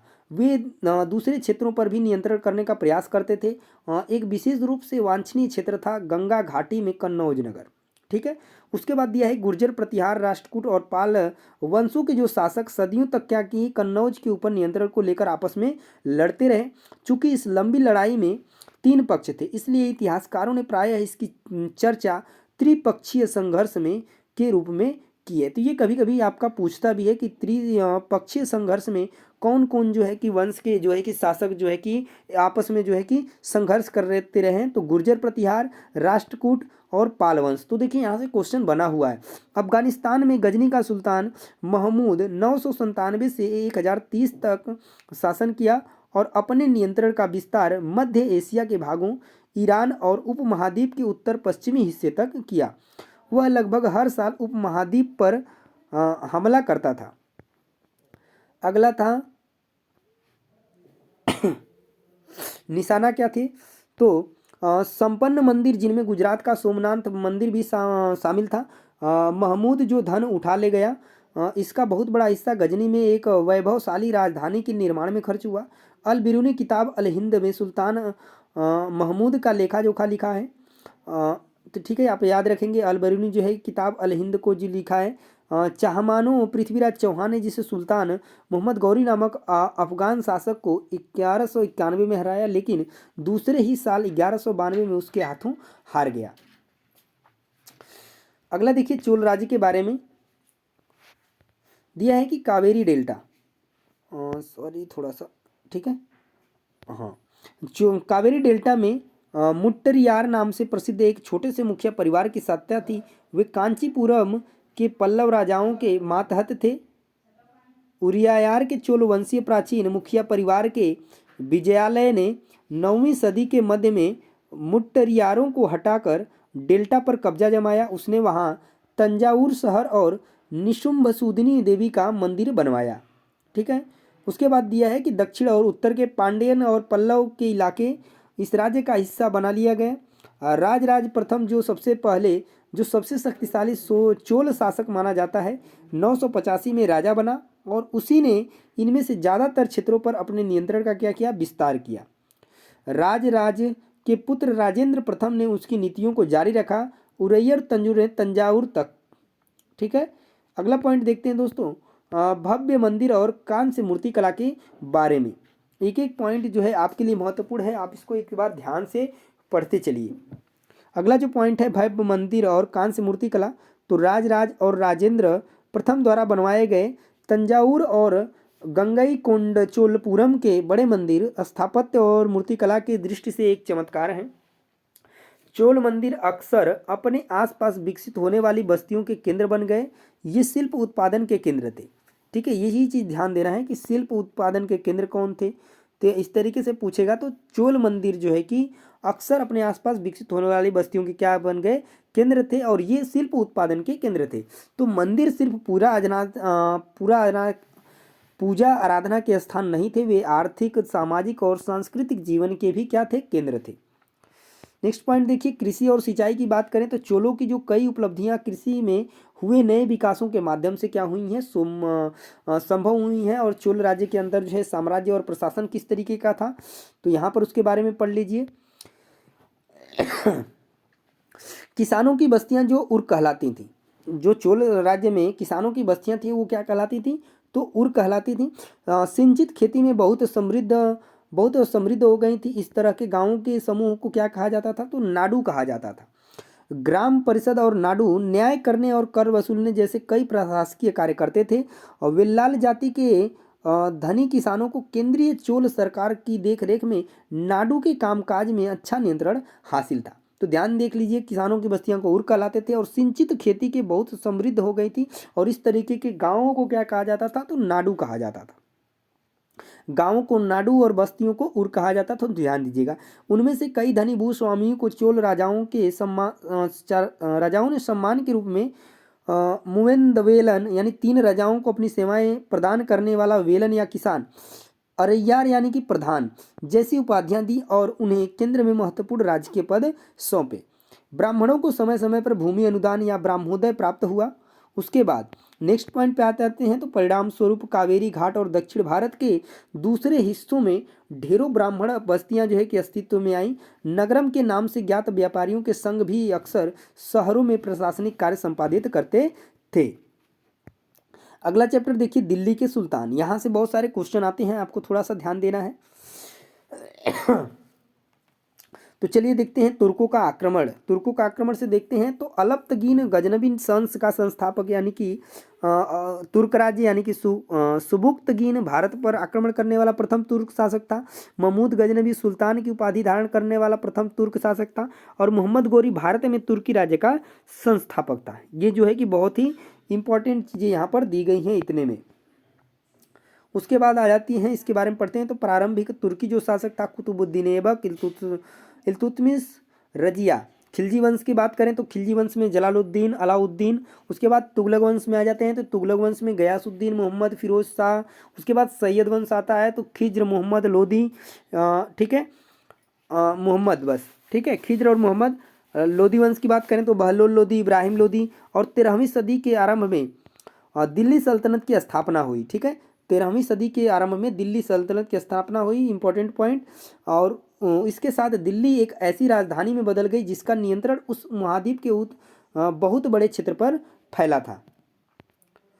अगला पॉइंट देखिए, दिल्ली के सुल्तानों के बारे में जो जानकारी है तो कैसे मिली, तो अभिलेख, सिक्कों और स्थापत्य के माध्यम से काफ़ी सूचना जो है कि मिलती है दिल्ली सुल्तानों के बारे में। मगर और भी महत्वपूर्ण वे इतिहास तारीख हैं। त्वारिख के बारे में बात करते हैं, जो सुल्तानों के शासनकाल में प्रशासन की भाषा फारसी में लिखे गए थे। त्वारिख के लेखक, देखिए त्वारिख से क्वेश्चन आता है, तो त्वारिख के लेखक सचिव, प्रशासक, कवि और दरबारियों जैसे सुशिक्षित व्यक्ति होते थे। ये त्वारिख क्या होता था, तो ये त्वारिख जो होता था इतिहास होता था, तारीख होता था। ठीक है, जो सुल्तानों के शासनकाल में प्रशासन की भाषा फारसी में लिखे गए थे। ठीक है, तो त्वारिख के जो लेखक होते थे सचिव या प्रशासक, कवि और दरबारियों जैसे सुशिक्षित कवि व्यक्ति होते थे, जो घटनाओं का वर्णन भी करते थे और शासकों को प्रशासन संबंधी सलाह भी देते थे। वे न्याय संगत शासन के महत्व पर बल देते थे। सैनिकों को वेतन दिया जाता था ताकि किसान भी राजस्व तभी चुकाते जब वे खुशहाल और प्रसन्न होते थे। उसके बाद जन्म सिद्ध अधिकार के बारे में पढ़ लेते हैं। दिया है कि जन्म के आधार पर विशेष अधिकार का दावा, उदाहरण के जैसे लोग मानते थे कि कुलीन व्यक्तियों का कुछ खास परिवारों के जन्म लेने के कारण शासन का अधिकार विरासत में मिलता है। बिल्कुल बात सही है। मिनहाजे सिराज का मतलब क्या है कि ईश्वर ने जो आदर्श समाज व्यवस्था बनाई है उसके अनुसार महिलाओं को पुरुषों के अधीन होना चाहिए, ये मिनहाजे सिराज ने कहा।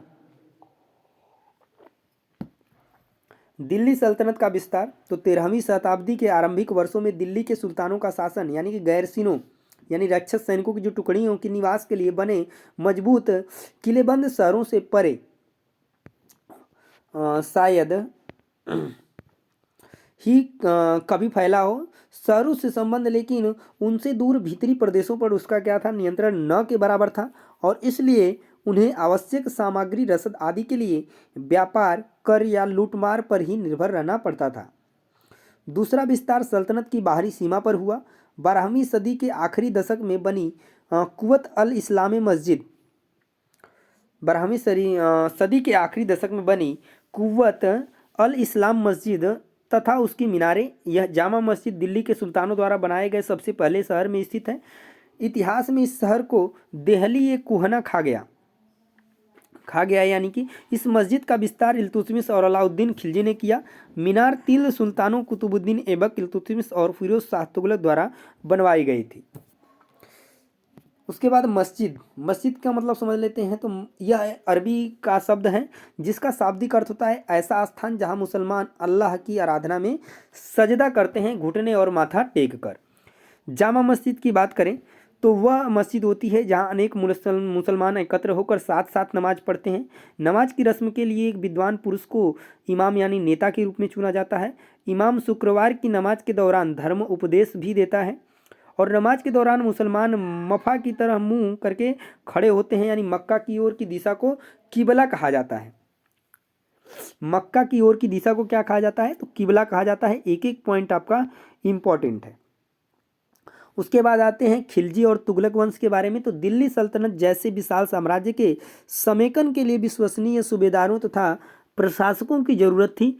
तो दिल्ली के आरंभिक सुल्तान विशेषकर इल्तुतमिश सामंतों और जमींदारों के स्थान पर अपने विशेष गुलामों को सूबेदार नियुक्त करना अधिक पसंद करते थे। तो इन गुलामों को फारसी में बंदगा कहा गया। ये क्वेश्चन देखिए आपका एग्जाम में पूछा गया है कि जो है बंदगा क्या है। तो बंदगा क्या है कि जो सूबेदार नियुक्त करना अधिक पसंद करते थे। तो इन्हीं गुलामों को जो है क्या फारसी में क्या कहा गया है? बंदगा कहा गया है, जो गुलाम होते थे। ठीक है, जो विशेष गुलामों को सूबेदार नियुक्त करता था तो ये गुलाम होते थे, आपको याद रखना है। तो गुलामी को ही फारसी में क्या कहा गया है? बंदगा कहा गया। तथा इन्हें सैनिक सेवा के लिए खरीदा जाता था। उन्हें राज्य के कुछ ही महत्वपूर्ण राजनीतिक पदों पर काम करने के लिए बड़ी सावधानी से प्रशिक्षित किया जाता था। वे चूंकि पूरी तरह अपने मालिक पर निर्भर होते थे, इसलिए सुल्तान भी विश्वास करके उन पर क्या होते थे? निर्भर हो सकते थे। सेना नायकों को भिन्न भिन्न आकार के इलाकों के सूबेदार के रूप में नियुक्त किया। ये इलाके इक्ता कहलाते थे। देखिए, इक्ता के बारे में पूछा जाता है तो सेना नायकों को भिन्न भिन्न आकार के इलाकों के सूबेदार के रूप में नियुक्त किया जाता था। जो ये इलाके थे ना वो उन्हें क्या कहते थे? तो इक्ता कहते थे। और संभालने वाले अधिकारी को इक्तादार कहा था या मुक्ति कहे जाते थे। तो मुक्ति का फर्ज क्या होता था? कि सैनिक अभियानों का नेतृत्व करना और अपने इक्तों में कानून और व्यवस्था बनाए रखना। अपनी सैनिक सेवाओं के बदले वेतन के रूप में मुक्ति अपने इलाकों के राजस्व की वसूली किया करते थे और राजस्व के रूप में मिली रकम से ही वे अपने सैनिकों की तनख्वाह भी देते थे। अब देखिए, जो कर थे तो उस समय कैसे थे? तो उस समय 3 तरह के कर हुआ करते थे। एक कृषि पर हुआ करता था, जो पहले ही बताए, जिसे खराज कहा जाता था। किसान की उपज का लगभग 50% होता था, यानी जितनी उपज होगी उसका 50% उनको कर दिया जाना पड़ता था। दूसरा मवेशियों पर होता था और तीसरा जो है घरों पर जो है कि कर्ज होता था। तो ये भी आपको याद रखना है कि जो कृषि पर जो आपका कर होता था उसे खराज कहा जाता था। यहाँ पर देखिए अफ्रीकी देश के बारे में। तो मोरक्को से 14वीं शताब्दी में भारत आए यात्री इब्न बतूता ने बतलाया कि सरदार की रक्षा व्यवस्था के बारे में। तो दिल्ली सल्तनत ने 1526 तक दिल्ली और तथा आगरा पर सैयद तथा लोदी वंशों का राज्य रहा। इसके बाद धीरे धीरे छोटे शक्तिशाली शासकों का उदय हुआ, जैसे कि अफगान राजपूत, शेरशाह सूरी और मुगल साम्राज्य। इन सभी शासकों का क्या हुआ? धीरे धीरे उदय हुआ था। चलिए अगला देख लीजिए। अगला चैप्टर जो है कि चैप्टर नंबर 4 मुगल साम्राज्य के बारे में।